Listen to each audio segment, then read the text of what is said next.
Welcome to MyFin Monetary Policy Analysis Talk Show. MyFin TV special പ്രോഗ്രാമാണ് പ്രേക്ഷകർക്ക് വേണ്ടി അവതരിപ്പിക്കുന്നത്. ഒരു വശത്തുകൂടി നമ്മൾ മോണിറ്ററി പോളിസിയിലെ ഇമ്പോർട്ടന്റ് പോയിന്റ്സ് നമ്മൾ സംസാരിക്കുന്നതോടുകൂടി കേരള ബഡ്ജറ്റും ഞങ്ങൾ ലൈവായിട്ട് നിങ്ങളുടെ മുന്നിലേക്ക് എത്തിക്കുന്നു. തീർച്ചയായിട്ടും പ്രേക്ഷകർക്ക് ബഡ്ജറ്റിനെ കുറിച്ചും മോണിറ്ററി പോളിസിയെക്കുറിച്ചുമുള്ള ഇമ്പോർട്ടന്റ് വിവരങ്ങൾ ടിക്കറായിട്ട് കാണാവുന്നതാണ്. താഴെ ഇൻഫർമേഷനും ഇമ്പോർട്ടന്റ് ബ്രേക്കിംഗ് ന്യൂസും വരും. ഫിനാൻസ് മിനിസ്റ്ററിന്റെ budget speech, Kerala budget speech ഇപ്പോഴും നടന്നുകൊണ്ടിരിക്കുകയാണ്. പ്രേക്ഷകർക്ക് ടിക്കറിൽ കൂടി ഇമ്പോർട്ടന്റ് ആയിട്ടുള്ള ഹെഡ്ലൈൻസ് നിങ്ങളിലേക്ക് മൈഫിൻ TV എത്തിക്കുന്നു. അത് കൂടാതെ തന്നെ മോണിറ്ററി പോളിസിയിലുള്ള ഡിസിഷൻസ് വന്നു കഴിഞ്ഞു. എന്താണ് മോണിറ്ററി പോളിസിയിലെ ഡിസിഷൻസ് എന്നുള്ളത് ചർച്ച ചെയ്യാനായിട്ട് നമുക്കൊരു പാനലുണ്ട്. ആദ്യമായി തന്നെ ഒരു ഇൻഫർമേഷൻ നമുക്ക് പോവാം. യുനാനിമസ്ലി, അതായത് മോണിറ്ററി പോളിസിയുടെ RBIയുടെ മോണിറ്ററി പോളിസി കമ്മിറ്റി യുനാനിമസ് ആയിട്ട് റിപ്പോ റേറ്റ് കുറച്ചിരിക്കുന്നു. 5 വർഷത്തിൽ ആദ്യമായിട്ടാണ് റിപ്പോ റേറ്റ് കുറയ്ക്കുന്നത്. 6.5% നിന്നും 6.25% ആയിട്ട് കുറച്ചിരിക്കുന്നു. അതോടുകൂടി തന്നെ SDF 6.25 നിന്ന് 6% ആവുകയും MSF 6.75 നിന്ന് 6.5% ആവുകയും ചെയ്യുന്നു. CRR 4.5% നിലനിൽക്കുന്നു. വളരെ ബാലൻസ്ഡ് ആയിട്ടുള്ള, വളരെ ചിന്തിച്ചുകൊണ്ട് എല്ലാ പോയിന്റും ടച്ച് ചെയ്തുകൊണ്ട് തന്നെയാണ് RBI ഗവർണറിന്റെ സ്പീച്ച് നടന്നത്. RBIയെ സംബന്ധിച്ചിടത്തോളം വളരെ ചലഞ്ചിങ് ആയിട്ടുള്ള സിറ്റുവേഷനിൽ കൂടിയായിരുന്നു പോകുന്നത്. RBIയെ സംബന്ധിച്ച് ഒരു ഹോക്കിഷ് സ്റ്റാൻഡോ ഒരു ഡോവി സ്റ്റാൻഡോ RBI എടുത്തില്ല. ഒരു ന്യൂട്രൽ ആയിട്ടുള്ള സ്റ്റാൻസ് എടുത്താണ് മുന്നോട്ട് പോകുന്നത്. But at the same time ഒരു അക്കോമഡേറ്റീവ് മാറാനുള്ള ചാൻസസും RBI പറഞ്ഞു വെക്കുന്നു. മേ ബി ഏപ്രിലിലേക്ക് അടുത്തൊരു 25 ബേസിസ് പോയിന്റ്സിന്റെ കട്ട് വരേക്കാനുള്ള ചാൻസും ഉണ്ട്. RBI ഇൻഫ്ലേഷനിൽ കൺസേൺഡ് ആണ്, അതിന്റെ കൂടെ ഗ്രോത്തും കൺസേൺഡ് ആണെന്നുള്ളത് നല്ല കാര്യം. അതൊരു പോളിസി സ്റ്റാൻസ് ചേഞ്ച് ആയിട്ട് തന്നെ മാർക്കറ്റ് അതിനെ കാണുന്നു. RBIക്ക് ഒരുപാട് ഡ്യൂട്ടീസ് RBIയുടെ മുന്നിലുണ്ട്. ഒന്ന്, എല്ലാ കാര്യങ്ങളും ബാലൻസ് ചെയ്ത് മുന്നോട്ട് കൊണ്ടുപോവുക, ഇൻഫ്ലേഷൻ കൺട്രോളിൽ വയ്ക്കുക, എക്കണോമിക് ഗ്രോത്തിൽ കോൺസെൻട്രേറ്റ് ചെയ്യുക, കറൻസി ഫ്ലക്ച്വേഷൻ നോക്കുക, സ്ട്രെങ്തനിങ് ഫിനാൻഷ്യൽ സ്റ്റെബിലിറ്റി സ്ട്രെങ്തൻ ചെയ്യാനുള്ള നടപടികൾ സ്വീകരിക്കുക, ലിക്വിഡിറ്റി എൻഷുർ ചെയ്യുക. ഇതെല്ലാം ലീഡ് ചെയ്യേണ്ടത് ഒരു ജോബ് ഗ്രോത്ത് അല്ലെങ്കിൽ എക്കണോമിക് ഗ്രോത്ത് ആയിരിക്കണം എന്നുള്ളത് RBIയുടെ മുന്നിൽ വലിയൊരു ചലഞ്ച് തന്നെയാണ്. RBI ഗവർണർ എല്ലാ പോയിന്റ്സും ടച്ച് ചെയ്തിട്ടുണ്ട്. ഇത് കൂടാതെ തന്നെ ഡിജിറ്റൽ ഫ്രോഡ്സ്, സൈബർ ഫ്രോഡ്സിന് എഗെയിൻസ്റ്റ് ആയിട്ട് വളരെ കർശന നിലപാടെടുക്കാനും RBI മറന്നിട്ടില്ല എന്നുള്ളത് ഇതിന്റെ ഒരു ഇമ്പോർട്ടന്റ് ആയിട്ടുള്ള ഒരു വസ്തുത പറഞ്ഞു വയ്ക്കാതെ വയ്യ. ഇതൊക്കെ ചർച്ച ചെയ്യാനായിട്ട് നമ്മുടെ കൂടെ ഇന്ന് നല്ലൊരു എമിനന്റ് പാനൽ തന്നെ നമ്മുടെ കൂടെ ജോയിൻ ചെയ്യുന്നിട്ടുണ്ട്. ആദ്യമായി മിസ്റ്റർ പ്രദീപ് ചന്ദ്രശേഖർ, നമ്മുടെ ഇൻ ഹൗസ് എക്സ്പേർട്ടാണ്, ലൈവായി നമ്മുടെ കൂടെ ഓൺലൈനായിട്ട് ജോയിൻ ചെയ്യുന്നു. 1. Number 2, Aneesh, vice president of Ahalya Finforex.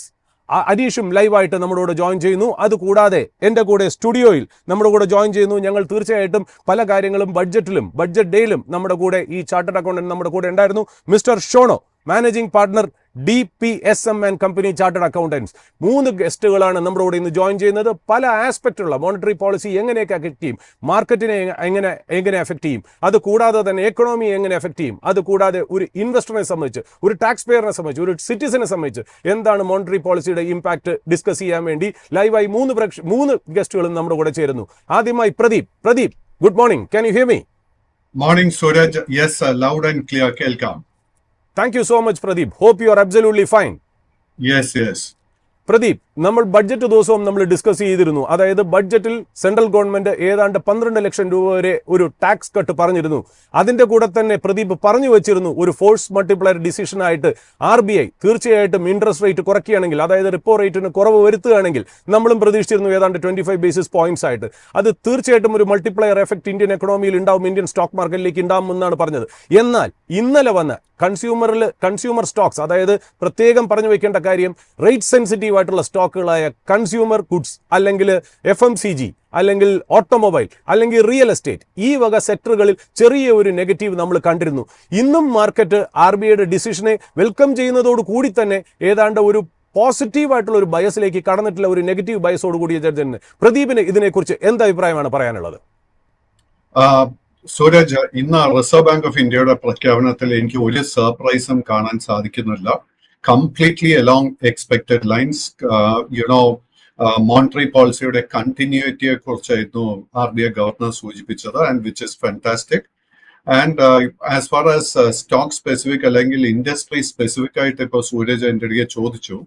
അതിൽ എനിക്ക് എടുത്ത പ്രേക്ഷകരോട് കാണിക്കാനുള്ളത്, നമ്മൾ റിയാലിറ്റി ഇൻഡെക്സ് ഇപ്പോൾ ഫോർ എക്സാമ്പിൾ നോക്കിക്കഴിഞ്ഞാൽ ജനുവരി 27 ആയിരുന്നു റിയാലിറ്റി ഇൻഡെക്സിന്റെ ബോട്ടം എനിക്ക് കാണാൻ സാധിക്കുന്നത്. അതിനുശേഷം തുടർച്ചയായിട്ട് 7 ട്രേഡിംഗ് സെഷൻസിൽ നമുക്ക് റിയാലിറ്റി ഇൻഡെക്സ് നേട്ടം നൽകിയിരുന്നു.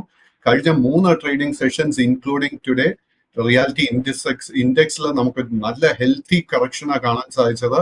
ഈ ഒരു ഹെൽത്തി കറക്ഷൻ ആയിരിക്കണം നമ്മളെ മാർക്കറ്റിലോട്ട് ഇൻവെസ്റ്റ് ചെയ്യാൻ ഒരു അവസരമായിട്ട് ഉപയോഗിക്കേണ്ടത്. As I speak to you, reality index ഇന്നത്തെ ബോട്ടം ലെവൽസിൽ നിന്നും നേരിയൊരു റിക്കവറി നടത്തിയിട്ടുണ്ട്. ഞാനിപ്പോ റിയാലിറ്റി ഇൻഡെക്സിൽ, നിഫ്റ്റി റിയാലിറ്റി ഇൻഡെക്സിൽ ശ്രദ്ധിച്ചിരിക്കുന്ന റെസിസ്റ്റൻസ് ലെവൽ 935 മുകളിൽ നിഫ്റ്റി റിയാലിറ്റി ഇൻഡെക്സിന് ഇന്ന് ക്ലോസ് ചെയ്യാൻ സാധിച്ചാൽ നമുക്ക് റിയാലിറ്റി സെക്ടറിൽ നമുക്ക് ഇന്നൊരു ട്രെൻഡ് റിവേഴ്സൽ കാണാൻ സാധിക്കും. ഇതിൽ എന്റെ ശ്രദ്ധ ഏറ്റവും അധികം വന്നിരിക്കുന്നത് ഗോദ്രേജ് പ്രോപ്പർട്ടി എന്നുള്ള സ്റ്റോക്കിന്റെ അടുത്ത. അതേപോലെ തന്നെ നമ്മളിപ്പോ നിഫ്റ്റി ഓട്ടോ സ്റ്റോക്ക് എടുത്തു കഴിഞ്ഞാൽ നിഫ്റ്റി ഓട്ടോ ഇൻഡെക്സിന്റെ ബോട്ടം ഓൾസോ നമുക്ക് ജനുവരി 27 കാണാൻ സാധിക്കുന്നത്. ഈ ഒരു കേസിലും കഴിഞ്ഞ 4 ട്രേഡിംഗ് സെഷൻസിലെ വളരെ ഹെൽത്തി ആയിട്ട് ഒരു കറക്ഷൻ നടന്നിട്ടുണ്ട്. ഈ ഒരു മേഖലയിൽ എനിക്ക് കാണാൻ സാധിക്കുന്ന 2 ലോ റിസ്ക് ബൈയിങ് സെറ്റപ്പ്, ഒന്ന് Bajaj auto, Hero motors and of course Hyundai motors. Hyundai motors ഇന്നത്തെ ഡേ ഹൈല ട്രേഡിംഗ് നടത്തി വരുന്നത് ഓൾറെഡി ഓൾമോസ്റ്റ് 4% ഗെയിൻ നമുക്ക് നൽകി കഴിഞ്ഞു. I can clearly see a trend reversal in Hyundai. Aneesh, can you hear me, Aneesh? Yes.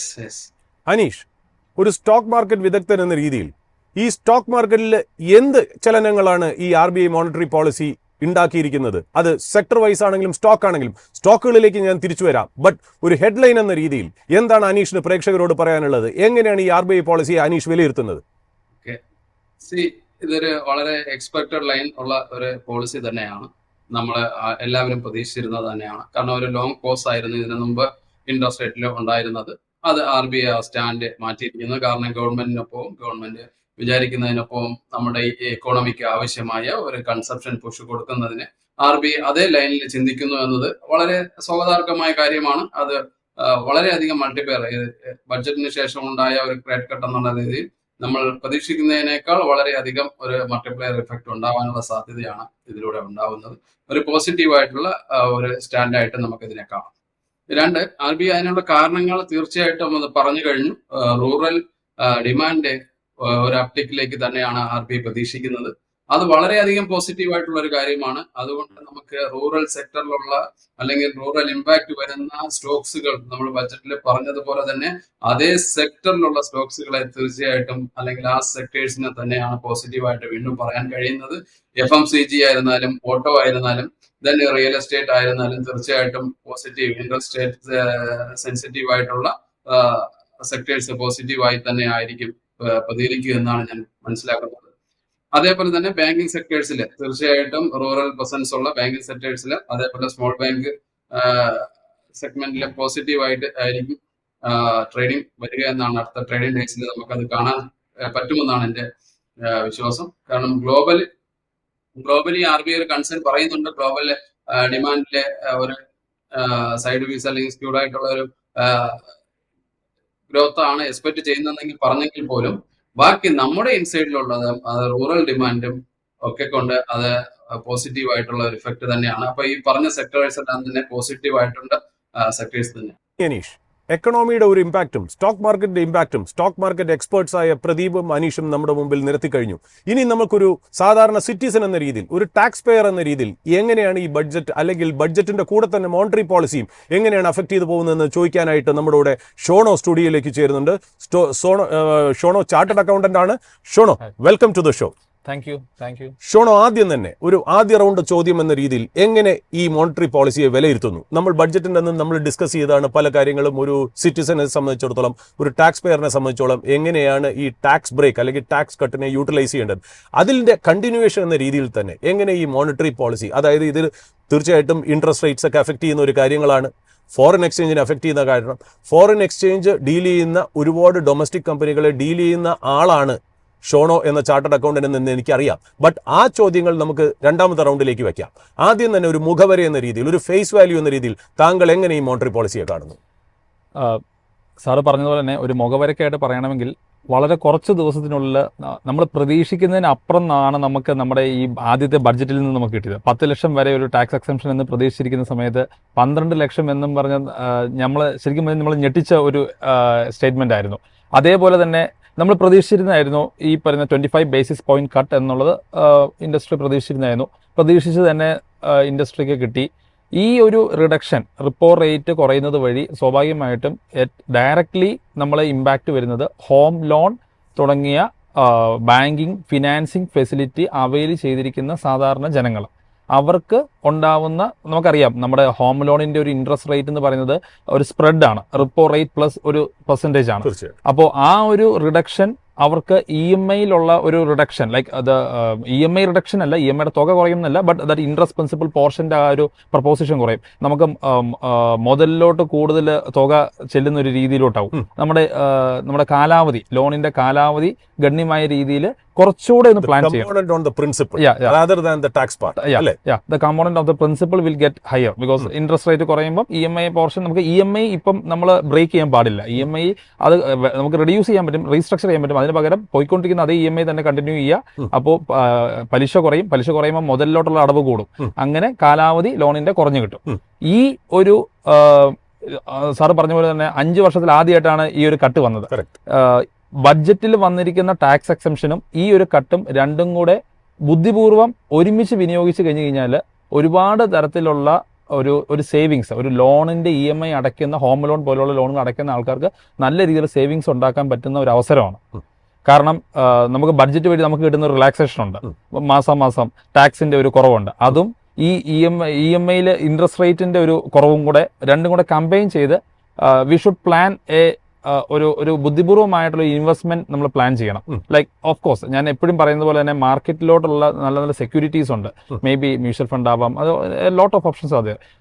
ആ ഒരു ഓപ്ഷൻസിന്റെ ബെനിഫിറ്റ് എടുത്തുകൊണ്ട് നല്ലൊരു ഫിനാൻഷ്യൽ പ്ലാനിങ് നടത്താൻ പറ്റുന്ന ഒരു സമയമാണിത്, ഒരു കാലഘട്ടമാണ്. തീർച്ചയായിട്ടും. Okay, thank you. പ്രേക്ഷകർ അറിവ് വേണ്ടി പറയുന്നു, അതായത് എക്കണോമി ചലഞ്ചിങ് ആയിട്ടുള്ള ഒരു സിറ്റുവേഷനിൽ കൂടെ പോയി വരുമ്പോൾ എല്ലാ സ്റ്റേക്ക് ഹോൾഡേഴ്സിനും അതിനകത്ത് ഒരു ഡ്യൂട്ടി ചെയ്യാനുണ്ട്. ഗവൺമെന്റ് ഭാഗത്തു നിന്നുള്ള ഡ്യൂട്ടി ചെയ്തു കഴിഞ്ഞു. ഗവൺമെന്റ് ഇൻകം ടാക്സ് കട്ട് കൊടുത്ത് മിഡിൽ ക്ലാസ്സിന് കൊടുക്കാവുന്ന ഏറ്റവും നല്ല ഇൻസെന്റീവ്സ് കൊടുത്തു കഴിഞ്ഞു. മാനുഫാക്ചറിംഗ് സൈഡിൽ ഗവൺമെന്റ് ഒരുപാട്, അതായത് സപ്ലൈ സൈഡിൽ തന്നെ ഗവൺമെന്റ് ഒരുപാട് മെഷേഴ്സ് കൊണ്ടുവന്നു. അതായത് മാനുഫാക്ചറിംഗിന് ഇൻസെന്റീവ്സ് കൊടുത്തു, മേക്ക് ഇൻ ഇന്ത്യ പോലുള്ള പദ്ധതികൾ കൊണ്ടുവന്നു, PLI സ്കീംസ് കൊണ്ടുവന്നു. അത് കൂടാതെ തന്നെ കോർപ്പറേറ്റ് ടാക്സ് പലപ്പോഴായിട്ട് കോർപ്പറേറ്റ് ടാക്സ് കട്ട് ചെയ്തിട്ടുണ്ട്. ഇതിനു മുമ്പ് ഏതാണ്ട് 2019 കോർപ്പറേറ്റ് ടാക്സും കട്ട് ചെയ്തു. ഏതാണ്ട് ബിസിനസ്സുകൾക്ക് ഇമ്പോർട്ടന്റ് ആയിട്ട് അവരുടെ ബിസിനസ് ഡെവലപ്പ് ചെയ്യാൻ വേണ്ടിയിട്ടുള്ള ഒരു എൻവയോൺമെന്റ് ഗവൺമെന്റ് സൃഷ്ടിച്ചു. അത് കഴിഞ്ഞ് ഈ ബഡ്ജറ്റിൽ അത് കൺസ്യൂം ചെയ്യാൻ വേണ്ടിയിട്ട് കൺസ്യൂമേഴ്സിന് നല്ലൊരു ഇൻസെന്റീവ് ആണ് കൊടുത്തത് ടാക്സ് കട്ടിലൂടെ. ഇനി ഗവൺമെന്റ് പറയുന്നത് സിറ്റിസൺസിനോട്, നിങ്ങൾ ചെല്ലുക, നിങ്ങൾ കൺസ്യൂം ചെയ്യുക, ബാക്കിയുള്ള കാശ് നിങ്ങൾ സേവ് ചെയ്യുക. ഇതാണ് ശരിക്കും പറഞ്ഞാൽ ഗവൺമെന്റ് ചെയ്തേക്കുന്നത്. ആ ഗവൺമെന്റിന്റെ ഡ്യൂട്ടി കഴിഞ്ഞിരിക്കുന്നു. ഇത് RBIയിലേക്ക് വന്നു. RBI അവരുടെ ഡ്യൂട്ടി തുടങ്ങിക്കഴിഞ്ഞു. ഏതാണ്ട് 25 ബേസിസ് പോയിന്റ്സിന്റെ കട്ട് കൊടുത്തു. ഏപ്രിൽ അടുത്ത 25 ബേസിസ് പോയിന്റ്സിന്റെ കട്ട് വരുമെന്ന് പ്രതീക്ഷിക്കുന്നു. അപ്പോൾ RBIയുടെ ചുമതലയും കഴിഞ്ഞു. ഇനി മൂന്നാമത് നമ്മൾ ജനങ്ങളുടെയാണ്, സിറ്റിസൺ സേവ് ചെയ്യുക. സിറ്റിസൺ സേവ് ചെയ്ത് കൂടാതെ കൺസംഷനും ചെയ്യുക. ഇത് തീർച്ചയായിട്ടും ഒരു റിപ്പിൾ എഫക്ട്, ഒരു കാസ്കേഡിംഗ് എഫക്ട് എക്കണോമിയിലേക്ക് വരും. GDP കൂടും, GST കൂടും. ഇതാണ് ആ എക്കണോമി വർക്ക് ചെയ്യുന്ന രീതി. അതിന് വേണ്ടിയിട്ടുള്ള കറക്റ്റ് പാത്തിൽ കൂടെയാണ് ഇന്ത്യൻ എക്കണോമി പോകുന്നത് എന്നുള്ളത് ആശ്വാസകരമായിട്ടുള്ള ഒരു കാര്യം തന്നെയാണ്. Pradeep, can you hear me again? Yes, Suraj, കേൾക്കാം. Yes, പ്രദീപ്, ഗവൺമെന്റ് ഡ്യൂട്ടി ചെയ്തു, RBIയുടെ ഡ്യൂട്ടി ചെയ്തു. ഇനി കൺസ്യൂമേഴ്സിന്റെ കാലമാണ്. കൺസ്യൂമേഴ്സ് ആണ് നിശ്ചയിക്കേണ്ടത് അവരുടെ ഇൻവെസ്റ്റ്മെന്റ്സും അവരുടെ അവരുടെ കൺസംഷൻസും നന്നായിട്ട് പോകുക എന്നുള്ളത്. നമുക്കറിയാം റേറ്റ് സെൻസിറ്റീവ് സ്റ്റോക്സ് ആണ് ഇതിന്റെ ഫസ്റ്റ് ബെനിഫിഷ്യറി സ്റ്റോക്ക് മാർക്കറ്റിൽ. എത്രയോ കൊല്ലമായി സ്റ്റോക്ക് മാർക്കറ്റ് കാണുന്ന ഒരു വ്യക്തിയാണ്, ഒരു എക്സ്പേർട്ടാണ് മിസ്റ്റർ പ്രദീപ്. അത് കൂടാതെ സ്വന്തമായി ഉള്ള ഒരു ഇൻവെസ്റ്ററും കൂടെയാണ്. ഒരു ഇൻവെസ്റ്റർ എന്ന രീതിയിലും ഒരു കൺസ്യൂമർ എന്ന രീതിയിലും ഒരു FMCG സെക്ടറിനെയോ ഒരു കൺസംഷൻ സ്റ്റോക്കിനെയോ, കൺസംഷൻ ഡ്യൂറബിൾ സ്റ്റോക്സിനാണെങ്കിലോ അല്ലെങ്കിൽ റിയൽ എസ്റ്റേറ്റ് സ്റ്റോക്കിനെയോ ഓട്ടോമൊബൈൽ സ്റ്റോക്സിനെ, ഈ സെക്ടറുകളെ നമുക്ക് സ്റ്റോക്സിലേക്ക് തിരിച്ചു വരാം. പക്ഷേ ഈ സെക്ടറുകളെ പോസിറ്റീവായിട്ട് ബാധിക്കുന്ന കാരണങ്ങൾ എന്തൊക്കെയായിരിക്കും? എങ്ങനെയായിരിക്കും ബിസിനസ്സുകൾ അതിനെ യൂട്ടിലൈസ് ചെയ്യുന്നത്? സൂരജ്, ഇൻട്രസ്റ്റ് നിരക്ക് കുറച്ചു കഴിഞ്ഞാൽ നാച്ചുറലി 2-3 കാര്യങ്ങളാണ് സംഭവിക്കാൻ പോകുന്നത്. ഇപ്പോ ക്യാപിറ്റൽ ഇന്റൻസീവ് ആയിട്ട് നിരവധി സ്റ്റോക്സ് ഉണ്ട്. ഫോർ എക്സാമ്പിൾ നമ്മളിപ്പോ മെറ്റൽ സ്പേസ് എടുത്തു കഴിഞ്ഞാൽ ടാറ്റ സ്റ്റീൽ മുതലായ സ്റ്റോക്സ് ഒക്കെ they borrow a lot. So naturally ഇത്തരം കമ്പനീസിന്റെ ഇൻട്രസ്റ്റ് ബേർഡൻ കുറയാൻ പോകുന്നു. ഇൻട്രസ്റ്റ് റേറ്റ് ബേർഡൻ കുറഞ്ഞു കഴിഞ്ഞാൽ നാച്ചുറലി ആ കമ്പനിയുടെ ലാഭം കൂടാൻ പോകുന്നു. That is number 1. രണ്ടാമത്തെ, ഇപ്പോൾ റിയാലിറ്റി സ്റ്റോക്സ് അല്ലെങ്കിൽ ഓട്ടോ സ്റ്റോക്സ് അല്ലെങ്കിൽ കൺസ്യൂമർ ഡ്യൂറബിൾ സ്റ്റോക്സ് എടുത്തു കഴിഞ്ഞാൽ നാച്ചുറലി അവരുടെ സെയിൽസ് വർദ്ധിക്കുന്ന സമയത്ത് നാച്ചുറലി അവരുടെ പ്രോഫിറ്റ്സ് വീണ്ടും വർദ്ധിക്കും. സോ ഡബിൾ പോസിറ്റീവ് ഇഫക്റ്റാ ഇത്തരം സ്റ്റോക്സിന് ഞാൻ കാണുന്നത്. മൂന്നാമത്തെ ഒരു റീസൺ എന്താന്ന് വെച്ച് കഴിഞ്ഞാൽ ഇൻട്രസ്റ്റ് റേറ്റ് കുറയ്ക്കുമ്പോൾ നമ്മൾ എടുത്തിരിക്കുന്ന ലോണിന് നമ്മൾ ഇൻട്രസ്റ്റ് കുറച്ചു കൊടുത്താൽ മതി. അറ്റ് ദ സെയിം ടൈം വരും ആഴ്ചകളിലും വരും മാസങ്ങളിൽ നമുക്ക് ഡെപ്പോസിറ്റ് ചെയ്യുന്ന ഫിക്സഡ് ഡെപ്പോസിറ്റിലും ഇൻട്രസ്റ്റ് റേറ്റ് കുറയുന്ന ഒരു സിറ്റുവേഷനിലോട്ട് നമ്മൾ നീങ്ങും. അപ്പൊ നമ്മുടെ ഡെപ്പോസിറ്റ്സിൽ ഇൻട്രസ്റ്റ് റേറ്റ് കുറയുകയാണെങ്കിൽ naturally the tendency will be to invest more എന്ന് പറയുമ്പോൾ directly either in the share market അല്ലെങ്കിൽ ഇൻഡയറക്റ്റ് ആയിട്ട് മ്യൂച്വൽ ഫണ്ട് വഴി ഷെയർ മാർക്കറ്റിലോട്ട് ഇൻവെസ്റ്റ്മെന്റ്സ് വർദ്ധിക്കും. ഇതെല്ലാം ഏത് രീതിയിൽ നോക്കിക്കഴിഞ്ഞാലും these are all extremely positive for the share market. So this is a great opportunity. നമ്മൾ എന്താ ചെയ്യേണ്ടതെന്ന് വെച്ച് കഴിഞ്ഞാൽ ഷോർട്ട് ടേം വ്യൂ എടുക്കാതെ FIIs എന്ത് ചെയ്യുന്നില്ല എന്ന് നോക്കാതെ വാല്യുബിൾ ആയിട്ടുള്ള സ്റ്റോക്സിലോട്ട് ഇൻവെസ്റ്റ് ചെയ്ത് തുടങ്ങുക. ഞാൻ നേരത്തെ ഓൾറെഡി 2-3 സെക്ടേഴ്സിനെ കുറിച്ച് സംസാരിച്ചു. സോ അത്തരം സെക്ടേഴ്സിൽ stocks are very attractively available at this point in time. നന്ദി പ്രദീപ്. പ്രദീപിന്റെ എന്താ പറയുക വാല്യൂ ജംസ് ആയിട്ടുള്ള ഏഷ്യൻ പെയിന്റ്സ് പോലുള്ള സ്റ്റോക്കുകളിലേക്ക് നമുക്ക് തിരിച്ചു വരാം. അത് മൂന്നാമത്തെ റൗണ്ടിലേക്ക്. അതിനു മുമ്പേ അനീഷ്, തീർച്ചയായിട്ടും ജനങ്ങളിലേക്ക് പൈസ എത്തി. ആ പൈസ തീർച്ചയായിട്ടും സ്പെൻഡിങ്ങിലേക്ക് ചാനലൈസ് ചെയ്യും, അല്ലെങ്കിൽ ഇൻവെസ്റ്റ്മെന്റിലേക്ക് ചാനലൈസ് ചെയ്യും. ഇൻവെസ്റ്റ്മെന്റ്സിലേക്ക് ചാനലൈസ് ചെയ്യണേ. അഹല്യ ഫോറക്സ് പോലെയുള്ള ഒരു കമ്പനി തീർച്ചയായിട്ടും ഒരുപാട് gamma of investment products deal ചെയ്യുന്നവരാണ്. അതായത് ഇക്വിറ്റീസ് ഉണ്ടാവാം, ഫോറിൻ എക്സ്ചേഞ്ച് ഉണ്ടാവും, റിയൽ എസ്റ്റേറ്റ് ഉണ്ടാവാം, അല്ലെങ്കിൽ ബോൺഡ്സ് ഉണ്ടാവാം, അല്ലെങ്കിൽ മ്യൂച്വൽ ഫണ്ട്സിന്റെ ഡിസ്ട്രിബ്യൂഷൻ ഉണ്ടാവും. എങ്ങനെ ഈ ഒരു രീതിയിലായിരിക്കാം ഒരു സിറ്റിസൺ അല്ലെങ്കിൽ ഒരു ടാക്സ് പെയർ ഈ ഒരു ടാക്സ് ബ്രേക്കിനെ, അതായത് തീർച്ചയായിട്ടും ഇൻട്രസ്റ്റ് റേറ്റിൽ വന്ന കുറവും ഇൻകം ടാക്സിൽ വന്ന കുറവും അത് ചാനലൈസ് ചെയ്ത് ഫിനാൻഷ്യൽ ഇൻസ്ട്രുമെന്റ്സിലേക്ക് പാർക്ക് ചെയ്യുന്നത് എങ്ങനെയായിരിക്കാം പൊതുവെ ഒരു ഇൻവെസ്റ്റർ ബിഹേവിയർ, അല്ലെങ്കിൽ ഒരു ഇൻവെസ്റ്റർ എന്താണ് അതിൽ ശ്രദ്ധിക്കേണ്ടത്? അനീഷിന് തുടരാം.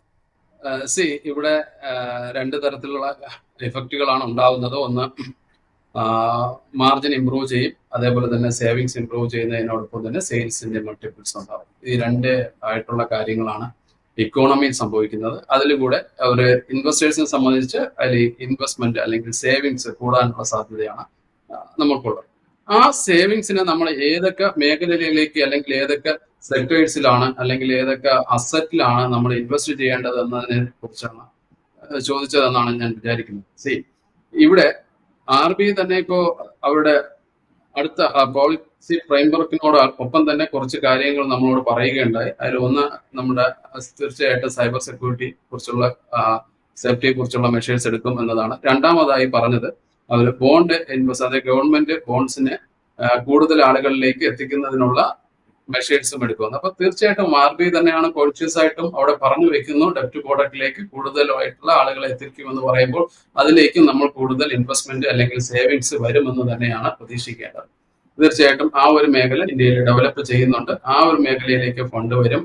അതേപോലെ തന്നെ ഏറ്റവും കൂടുതൽ വരാനുള്ള സാധ്യത തീർച്ചയായിട്ടും വെരി ഗുഡ് അവന്യൂസ് ആയിട്ടുള്ള നമ്മുടെ ഇക്വിറ്റി മാർക്കറ്റ് തന്നെയാണ്, അതേപോലെ സ്റ്റോക്ക് മാർക്കറ്റ് തന്നെയാണ് എന്നത് ഞാൻ പ്രതികരിക്കും. അപ്പൊ ഇത് സ്റ്റോക്ക് മാർക്കറ്റിലേക്ക് വരുന്നതോടൊപ്പം തന്നെ ഡെപ്റ്റ് പ്രോഡക്റ്റിലേക്കും വരും, റിയൽ എസ്റ്റേറ്റിലേക്കും ഇൻവെസ്റ്റ്മെന്റ് ചാനലൈസ് ചെയ്യാം. ഈ ഒരു 3 മേഖലകൾ അപ്പുറം കൊമോഡിറ്റിയിലേക്ക് തീർച്ചയായിട്ടും ഇപ്പൊ പോകുമെന്നാണ് പോകുന്നതിന്റെ തോത്. കൺസപ്ഷൻ സ്റ്റേറ്റ് ആയ നമ്മളെ കേരളത്തിലൊക്കെ ഇരുന്ന് ചിന്തിക്കുമ്പോൾ നമുക്ക് പ്രതീക്ഷിക്കാം. ബട്ട് മറ്റുള്ള സ്റ്റേറ്റിലൊക്കെ ഇരിക്കുമ്പോൾ നമുക്ക് കൊമോഡിറ്റിയിലേക്ക് വളരെ കുറച്ചായിരിക്കും പോകുന്നതെന്നാണ് ഞാൻ മനസ്സിലാക്കുന്നത്. അതേപോലെ തന്നെ ഇപ്പൊ റിയൽ എസ്റ്റേറ്റിലെ ഇൻവെസ്റ്റ്മെന്റ് സൈഡിലേക്ക് വരികയാണെങ്കിൽ റിയൽ എസ്റ്റേറ്റ് ട്രസ്റ്റുകൾ പോലുള്ള ഒരുപാട് പുതിയ പ്രോഡക്ട്സുകളുണ്ട്, അതിലേക്കും ഫണ്ട് ചാനലൈസ് ചെയ്യാനുള്ള സാധ്യത ഉണ്ട്. അപ്പൊ ഇതെല്ലാം തന്നെ വളരെ ആയിട്ടുള്ള പോസിറ്റീവ് ആയിട്ടുള്ള അല്ലെങ്കിൽ അട്രാക്റ്റീവ് ആയിട്ടുള്ള ഇൻവെസ്റ്റ്മെന്റ് പ്രോഡക്ട്സ് ആയിട്ട് നമ്മളെ മുന്നിൽ നിൽക്കുമ്പോൾ ഒരു ഇൻവെസ്റ്റർ അല്ലെങ്കിൽ ഒരു ഇൻവെസ്റ്ററുടെ സേവിങ്സ് ഇംപ്രൂവ് ചെയ്യുമ്പോൾ ഇതിലെല്ലാം അലോക്കേഷനിൽ വ്യത്യാസമുണ്ടെങ്കിൽ പോലും ഒരു മിനിമം അലോക്കേഷൻ എല്ലായിടത്തും കൊടുക്കുകയാണ്. അങ്ങനെ ശ്രദ്ധിക്കുകയാണെങ്കിൽ തീർച്ചയായിട്ടും നമുക്ക് എല്ലാ ഒരു അവനിയിൽ നിന്നും ഒരു റീസെന്റ് റിട്ടേൺ നമുക്ക് ഫെച്ച് ചെയ്യാനായിട്ട് പറ്റും ഏത് സെക്ടറിലേക്കും. അതുകൊണ്ടാണ് അസറ്റ് അലോക്കേഷൻ എന്ന് ഇടയ്ക്കിടയ്ക്ക് ഞാൻ പറയുന്നത്. അപ്പൊ അസറ്റ് അലോക്കേഷനെ കുറിച്ച് അതിന്റെ പ്രിൻസിപ്പിൾസിനെ കുറിച്ച് നോക്കുകയാണെങ്കിൽ തീർച്ചയായിട്ടും നമുക്ക് വലിയ റിസ്ക് മിനിമൈസ് ചെയ്തുകൊണ്ട് ഒരു റീസെന്റ് ആയിട്ടുള്ള റിട്ടേൺ നമുക്ക് എല്ലാ കാര്യങ്ങളിലും പ്രൊഡിക്ട് ചെയ്യാൻ പറ്റും. ബട്ട് തീർച്ചയായിട്ടും കൂടുതൽ റിട്ടേൺ കൊടുക്കുന്ന സ്ഥലത്തേക്കായിരിക്കും കൂടുതൽ ഫണ്ട് ചാനലൈസ് ചെയ്യുന്നത്. ദാറ്റ് ഈസ് അഗെയിൻ നമ്മുടെ സ്റ്റോക്ക് മാർക്കറ്റ് ആൻഡ് നമ്മുടെ റിയൽ എസ്റ്റേറ്റ്. ഷോണോയിലേക്ക് പോകുന്നതിന് മുമ്പ് എനിക്ക് പ്രദീപിനോട് ഒരു ചോദ്യം ചോദിക്കാനുണ്ട്. പ്രദീപ് ലൈനിൽ ഉണ്ടെന്ന് ഞാൻ പ്രതീക്ഷിക്കുന്നു. സുരജ്. പ്രദീപ്, ഗവൺമെന്റിന്റെ ഇന്റൻഷൻസ് വളരെ ക്ലിയർ ആയിരുന്നു. നമ്മൾ നേരത്തെ സംസാരിച്ച പോലെ നമ്മൾ ബഡ്ജറ്റിനും സംസാരിച്ചു, നമ്മൾ അതിനുശേഷമുള്ള പല ചർച്ചകളിലും നമ്മൾ രണ്ടുപേരും ഇത് സംസാരിച്ചിരുന്നു. അതായത് കോർപ്പറേറ്റ് ടാക്സ് വർഷങ്ങൾക്ക് മുമ്പേ തന്നെ ഗവൺമെന്റ് 30-ൽ നിന്ന് കുറച്ച് 25 ആക്കി. അതിൽ നിന്ന് ചില കമ്പനിക്ക് ഏതാണ്ട് 22% വരെ കുറച്ചും കൊടുത്തിട്ടുണ്ട്. അത് പല ക്രൈറ്റീരിയൻസ് ഗവൺമെന്റ് മെൻഷൻ ചെയ്തിരുന്നു. ഇത് സപ്ലൈ സൈഡിലേക്ക് ഗവൺമെന്റ് കൊടുത്ത ഒരു ഇൻസെന്റീവ് ആയിരുന്നു. അത് കൂടാതെ തന്നെ ഗവൺമെന്റ് ഒരുപാട് ഇൻസെന്റീവ്സ് കൊടുത്തു എന്ന് നമ്മൾ നേരത്തെ സൂചിപ്പിച്ചിരുന്നു. അതായത് PLI സ്കീംസ്, അല്ലെങ്കിൽ ഈ പറയുന്ന പോലെ മാനുഫാക്ചറിങ്ങിന് വേണ്ടി make in India schemes, tax holiday, അങ്ങനെ ഒരുപാട് കാര്യങ്ങൾ ചെയ്തിരുന്നു. ഇതെല്ലാം ഗവൺമെന്റ് പറഞ്ഞിരുന്നത് കോർപ്പറേറ്റ് സെക്ടറിനെ വേണ്ടിയിട്ട് ഒരു ക്യാപിറ്റൽ എക്സ്പെൻഡിച്ചർ വരാനാണ്. അതായത് ഗവൺമെന്റിന്റെ ഭാഗത്ത് നിന്ന് പബ്ലിക് ക്യാപെക്സ് ചെയ്തു കഴിഞ്ഞു. They are encouraging private sector to come and invest so that job growth ഉണ്ടാവുന്നു, GDP ഗ്രോത്ത് ഉണ്ടാവുന്നു, എക്കണോമി ഗ്രോ ചെയ്യുന്നു. അങ്ങനെ ഒരു കാസ്കേഡിംഗ് എഫക്റ്റ് വേണ്ടിയിട്ടുള്ള എല്ലാ ഇന്റൻഷൻസും ഗവൺമെന്റ് പല രീതിയിലായി കാണിച്ചു തന്നു. പക്ഷേ നമ്മൾ ഇപ്പോഴും മനസ്സിലാക്കുന്നത് ഇതുവരെ കോർപ്പറേറ്റ്സിന് അത് മുന്നോട്ടെടുത്ത് പോകാനായിട്ടുള്ള ഒരു ധൈര്യം വന്നിട്ടില്ല, അല്ലെങ്കിൽ കോർപ്പറേറ്റ് മുന്നോട്ട് കാലെടുത്ത് വെച്ചിട്ടില്ല. അടുത്ത കാലത്ത് ഒരു ന്യൂസ് ഞാൻ ശ്രദ്ധിക്കേണ്ട, പ്രദീപിന്റെ ശ്രദ്ധയിലേക്ക് ഞാൻ പ്രത്യേകിച്ച് കൊണ്ടുവരികയാണ്. അതായത് നിഫ്റ്റി 500 കമ്പനീസ്, അതായത് നിഫ്റ്റിയിലെ ടോപ്പ് 500 കമ്പനീസിന്റെ ക്യാഷ് ആൻഡ് ക്യാഷ് ഇക്വലന്റ് ഏതാണ്ട് 14.3 ലക്ഷം കോടിയാണ്. അതായത് 2022 അത് ഏതാണ്ട് 10 ലക്ഷം കോടി ആയിരുന്നത് ഇപ്പൊ ഏതാണ്ട് 14.3 ലക്ഷം കോടിയായി മാറിയിരിക്കുന്നു. അതായത് ക്യാഷ് ബാലൻസ് കുമിഞ്ഞുകൂടുന്നു കോർപ്പറേറ്റുകളുടെ ബാലൻസ് ഷീറ്റിൽ, എസ്പെഷ്യലി ലിസ്റ്റഡ് ആയിട്ടുള്ള നിഫ്റ്റി 500 ടോപ്പ് കമ്പനീസിൽ. ഇവരാരും ഇൻവെസ്റ്റ് ചെയ്യുന്നില്ല. ഇൻവെസ്റ്റ് ചെയ്യാത്തത് ഒരു പരിധിവരെ ഇന്ത്യയിൽ ഓപ്പർച്യൂണിറ്റി ഇല്ലാത്തതല്ല. നമുക്കറിയാം ലാസ്റ്റ് 3-4 കൊല്ലമായിട്ട് ഒരുപാട് സൺറൈസ് സെക്ടേഴ്സ് വന്നിട്ടുണ്ട്. ഡിജിറ്റൽ കണക്ടിവിറ്റി, ഇലക്ട്രിക് വെഹിക്കിൾസ്, അല്ലെങ്കിൽ ഒരുപാട് സോളാർ മേഖലകളിൽ, ഓൾട്ടർനേറ്റ് റിന്യൂവബിൾ എനർജി മേഖലകളിൽ, നാച്ചുറൽ റിസോഴ്സസ് കാര്യത്തിൽ, ക്രിട്ടിക്കൽ മിനറൽസിന്റെ സൈഡിൽ, അല്ലെങ്കിൽ ഇലക്ട്രോണിക് മാനുഫാക്ചറിംഗിന്റെ സൈഡിൽ ഇല്ലാത്ത സാധ്യതകൾ എല്ലാം തുറന്നു വന്നിട്ടും ഗ്ലോബലൈസേഷൻ എന്നും ചലഞ്ചായിട്ട് നിൽക്കുന്നു, പ്രൊട്ടക്ഷനിസമായിട്ട് നിൽക്കുമ്പോൾ ഡൊമസ്റ്റിക് എക്കണോമിയെ ബൂസ്റ്റ് ചെയ്യാൻ വേണ്ടി എന്തുകൊണ്ട് കോർപ്പറേറ്റ് മുന്നോട്ട് വരുന്നില്ല?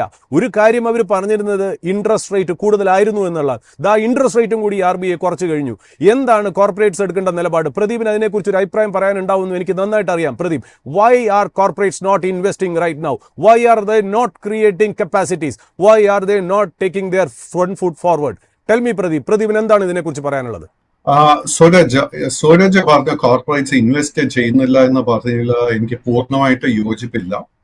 കാര്യം എന്താന്ന് വെച്ച് കഴിഞ്ഞാൽ നമ്മൾ ഇൻവെസ്റ്റ്മെന്റ് നോക്കുന്ന എക്സിസ്റ്റിംഗ് 500 ടോപ്പ് കമ്പനീസ് മാത്രമല്ല, we have to look at new investments coming in. Venture capital വഴി ഫണ്ട്സ് വരുന്നുണ്ട്, പ്രൈവറ്റ് ഇക്വിറ്റി ക്യാപിറ്റൽ വരുന്നുണ്ട്, വിദേശത്തിൽ നിന്നും ഫോറിൻ ഡയറക്റ്റ് ഇൻവെസ്റ്റ്മെന്റ് വരുന്നുണ്ട്. So all this is leading to capital expenditure. നമ്മളിപ്പോ നോക്കിക്കഴിഞ്ഞാൽ 2 ആഴ്ചകൾക്ക് മുൻപായിരുന്നു സ്വിറ്റ്സർലൻഡ് ഡാവോസില് വേൾഡ് ഇക്കണോമിക് ഫോറത്തിന്റെ കോൺഫറൻസ് നടത്തുന്നത്. അവിടെ തന്നെ ഇന്ത്യയിൽ നിന്നും പല സംസ്ഥാനങ്ങള്, പല നേതാക്കന്മാർ അവിടെ ചെന്ന് they have got a lot of commitment for investing in to India. And കഴിഞ്ഞ ആഴ്ച മാത്രം നോക്കുകയാണെങ്കിൽ പല ഇൻഡസ്ട്രിയൽ ഹൗസസും പല സംസ്ഥാനങ്ങളിൽ ഇൻവെസ്റ്റ്മെന്റ്സ് പ്രോമിസ് ചെയ്തിട്ടുണ്ട്. പല സംസ്ഥാനങ്ങളിലും സെപ്പറേറ്റ് ആയിട്ട് ഇൻവെസ്റ്റ്മെന്റ് കോൺക്ലേവ്സ് നടക്കുന്നുണ്ട് നമ്മളിപ്പോ സംസാരിക്കുന്ന ഈ ഒരു സമയത്ത് പോലും. So lot of economic activity is definitely happening, lot of infrastructure activity is definitely happening. പിന്നെ ചില കമ്പനികൾ അവരുടെ എക്സിസ്റ്റിംഗ് ബിസിനസ്സിന് അവർക്കൊരു മാർക്കറ്റ് അല്ലെങ്കിൽ അതിനൊരു demand കാണുന്നില്ലെങ്കിൽ they will definitely adopt a wait and watch aptitude. അതിൽ നമുക്ക് ജനറലൈസ് ചെയ്യാതെ will only have to go in to company specific. Thank you Pradeep. അത് വളരെ ക്ലിയർ ആയിട്ടും പ്രിസൈസ് ആയിട്ടും പ്രദീപ് അത് എക്സ്പ്ലെയിൻ ചെയ്തു. കമ്മിങ് ബാക്ക് ടു ഷോണോ, സാധാരണ നമ്മൾ RBI പോളിസിയിൽ നമ്മൾ എക്സ്പെക്ട് ചെയ്യുന്ന ഒരു കാര്യമുണ്ട്. അത് പ്രത്യേകിച്ച് കേരളത്തിനെ സംബന്ധിച്ച് പോലും അത് വളരെ ഇമ്പോർട്ടൻ്റ് ആയിട്ടുള്ളൊരു കാര്യമാണ്. അതായത് FCNR, അതായത് foreign currency non resident account. അതായത് NRIസിന് ഫോറിൻ കറൻസി തന്നെ ഫിക്സഡ് ഡെപ്പോസിറ്റ് ബാങ്കിൽ ഇട്ടിട്ട് ട്രാൻസ്ലേഷൻ, അതായത് ഫോറിൻ എക്സ്ചേഞ്ച് ട്രാൻസ്ഫർ വരുമ്പോൾ അതിന്റെ ലോസ് വരാതിരിക്കാൻ അതിന്റെ റിട്ടേൺസ് ഫോറിൻ എക്സ്ചേഞ്ചിൽ തന്നെ എടുക്കാവുന്ന ഒരു ഡെപ്പോസിറ്റാണ് FCNR അക്കൗണ്ട് എന്ന് പറയുന്നത്. അതിനെക്കുറിച്ച് വലുതായിട്ടൊന്നും മെൻഷൻ ചെയ്തിട്ടില്ല. അത് തീർച്ചയായിട്ടും നമ്മളിത് സംസാരിക്കുന്ന വളരെ ഏർലി സ്റ്റേജ് ആണ്, നമുക്കറിയാം. അതിന്റെ ഫൈൻ പ്രിന്റുകൾ വരുന്നേ ഉള്ളൂ. അതുകൂടാതെ RBIയുടെ ഒരു പ്രസ് റിലീസ്, അല്ലെങ്കിൽ പ്രസ് റിലീസ് വന്നതിന് ശേഷം അവരൊരു പ്രസ് മീറ്റിംഗ് ഉണ്ട്. അത് വരും മണിക്കൂറുകളിലായിരിക്കും അത് വരിക. അതിനെക്കുറിച്ചുള്ള ചർച്ചകൾ തീർച്ചയായിട്ടും അനില ബാങ്കിങ് എക്സ്പേർട്സ് ആയിട്ട് ചർച്ച ചെയ്യുന്നതാണ്. അത് ഫോളോ ചെയ്യും. തീർച്ചയായിട്ടും വാച്ച് ചെയ്യുക MyFin TV, MyFin app download ചെയ്യുക. നിങ്ങൾക്ക് കണ്ടിന്യൂസ് ആയിട്ട് കേരള ബഡ്ജറ്റിന്റെ അപ്ഡേറ്റ്സും മോണിറ്ററി പോളിസിന്റെ അപ്ഡേറ്റ്സും കാണാം. തീർച്ചയായിട്ടും വലിയ ഡിസ്കഷൻസ് ബാങ്കേഴ്സായിട്ടും നല്ല ചോദ്യങ്ങളുമായി അനില വീണ്ടും നിങ്ങളുടെ മുന്നിൽ പ്രത്യക്ഷപ്പെടും. അതിനു മുമ്പേ ഫോറിൻ കറൻസി എന്ന് പറഞ്ഞുകൊണ്ട് ഞാൻ ഷോണോയിലേക്ക് തിരിച്ചു വരാം. ഷോണോനോട് ഞാൻ സൂചിപ്പിച്ചു വച്ചിരുന്നു, അതായത് ഷോണോ ചാർട്ടേഡ് അക്കൗണ്ടന്റ് എന്ന രീതിയിൽ ഷോണോയുടെ ക്ലയൻസുകളായിട്ട് ഒരുപാട് ഫോറിൻ കറൻസി ഏൺ ചെയ്യുന്ന ഇൻസ്റ്റിറ്റ്യൂഷൻസ് ഉണ്ട്. ഉദാഹരണത്തിന് ടൂറിസം മേഖലയിൽ, അല്ലെങ്കിൽ ഹോസ്പിറ്റൽ ഇൻഡസ്ട്രി, അല്ലെങ്കിൽ ഹോസ്പിറ്റാലിറ്റി ഇൻഡസ്ട്രി. ഇത് കൂടാതെ എഡ്യൂക്കേഷൻ, നേരത്തെ നമ്മൾ സംസാരിച്ചപ്പോൾ പ്രൈവറ്റ് ആയിട്ട് സംസാരിച്ച് പറഞ്ഞു, എഡ്യൂക്കേഷണൽ കൺസൾട്ടന്റ്, സ്റ്റഡി അബ്രോഡ് കമ്പനികൾ എന്നിങ്ങനെ കമ്പനികളുടെയൊക്കെ റവന്യൂ മാർഗം എപ്പോഴും ഫോറിൻ കറൻസി ആയിരിക്കാം. റൈറ്റ്. ഈ ഫോറിൻ കറൻസി സ്റ്റെബിലൈസ് ചെയ്യുക എന്ന് പറയുന്നത് RBIയുടെ വലിയൊരു മാൻഡേറ്റ് ആണ്. RBIക്ക് ഇൻഫ്ലേഷൻ കൺട്രോൾ ചെയ്യുക, മണി സപ്ലൈ കൺട്രോൾ ചെയ്യുക, അതുകൂടാതെ ഗ്രോത്ത് കൊണ്ടുവരിക എന്നുള്ളതല്ലാതെ കറൻസി ഫ്ലക്ച്വേഷനും കൂടെ സ്റ്റെബിലൈസ് ചെയ്യുക എന്നുള്ള ഒരു ഇമ്പോർട്ടൻ്റ് ആയിട്ടുള്ള മാൻഡേറ്റും കൂടി RBIക്ക് ഉണ്ട്. അപ്പോൾ അതിൽ നിന്ന് എന്താണ് ഈ മോണിറ്ററി പോളിസിയിൽ നിന്ന് നമുക്ക് എന്താണ് അത് പ്രതീക്ഷിക്കാവുന്നത്, അല്ലെങ്കിൽ എക്സിസ്റ്റിംഗ് ആയിട്ടുള്ള ഇൻഡസ്ട്രി സിനാരിയോ എന്താണ് നമ്മൾ അവിടെ നോക്കേണ്ടത്, ഒരു പ്രേക്ഷകൻ അറിഞ്ഞിരിക്കേണ്ട, ഒരു സിറ്റിസൺ അറിഞ്ഞിരിക്കേണ്ട കാര്യങ്ങളോ, ഒരു ബിസിനസ്സുകാരോ അറിഞ്ഞിരിക്കേണ്ട കാര്യങ്ങൾ എന്തായിരിക്കും ഷോണോ? അതിലോട്ട് വരുന്നതിന് മുന്നോടിയായിട്ട് കഴിഞ്ഞ ദിവസങ്ങളിൽ ഞങ്ങളുടെ സുഹൃത്തുക്കൾ തമ്മിലുള്ള ചർച്ചയിൽ വളരെ രസകരമായ ഒരു സംഭവം ഉണ്ടായി. അതായത് മേക്ക് ഇൻ ഇന്ത്യ എന്ന് പറഞ്ഞൊരു പോളിസി ഗവൺമെന്റ് വർഷങ്ങളായിട്ട് പ്രൊമോട്ട് ചെയ്യുന്നതാണ്. ഇപ്പോഴത്തെ പ്രത്യേകിച്ച് കേരളത്തിന്റെ സാഹചര്യത്തിൽ ലീവ് ഇൻ ഇന്ത്യ എന്ന് പറഞ്ഞ ഒരു കൺസെപ്റ്റും കൂടെ പ്രൊമോട്ട് ചെയ്യേണ്ട ഒരു സാഹചര്യത്തിലൂടെയാണ് പോകുന്നത്. അതായത് കൂടുതൽ യുവജനങ്ങൾ അവര് നമ്മുടെ നാട്ടിൽ നിൽക്കുന്നതിന് അതിനേക്കാളും ഗ്ലോബൽ ഓപ്പർച്യൂണിറ്റീസിനെ പറ്റി കൂടുതൽ അറിവ് ഇപ്പോൾ ഉണ്ട്. അതുകൊണ്ട് തന്നെ മൈഗ്രേഷൻ വളരെയധികം കൂടുന്ന ഒരു ടെൻഡൻസി അറിയാം. നമുക്കൊരു കുറച്ച് നാളുകളായിട്ട് യുവജനങ്ങൾ ആവാം, അല്ലെങ്കിൽ job opportunities, migration V prefer like യുവജനങ്ങൾ എല്ലാവരും അതറിയാം. അപ്പൊ അതുകൊണ്ട് തന്നെ അവരെപ്പോഴും മുന്നോട്ട് വെക്കുന്ന പല കാരണങ്ങളും തന്നെ ഉണ്ട്. അത് വേറൊരു തലമാണ് ചർച്ചയുടെ. എന്നിരുന്നാലും അങ്ങനെ ഒരു ട്രെൻഡ് ഉള്ളത് കൊണ്ട് തന്നെ നമ്മുടെ നാട്ടിൽ, പ്രത്യേകിച്ച് കേരളത്തിൽ, ഓവർസീസ് സ്റ്റഡി എബ്രോഡ് എന്ന് പറഞ്ഞൊരു ബിസിനസ്സിന് അനന്തമായൊരു സാധ്യത ഉണ്ട്. ഇപ്പം നമ്മുടെ റോഡിലോട്ട് ഇറങ്ങി തന്നെ അറിയാം, പരസ്യ ബോർഡുകൾ ഏറ്റവും കൂടുതൽ കാണുന്നത് ഏത് ബിസിനസിന്റെ ആണെന്ന് നമുക്കറിയാം, സ്റ്റഡി അബ്രോഡ് ആണ്.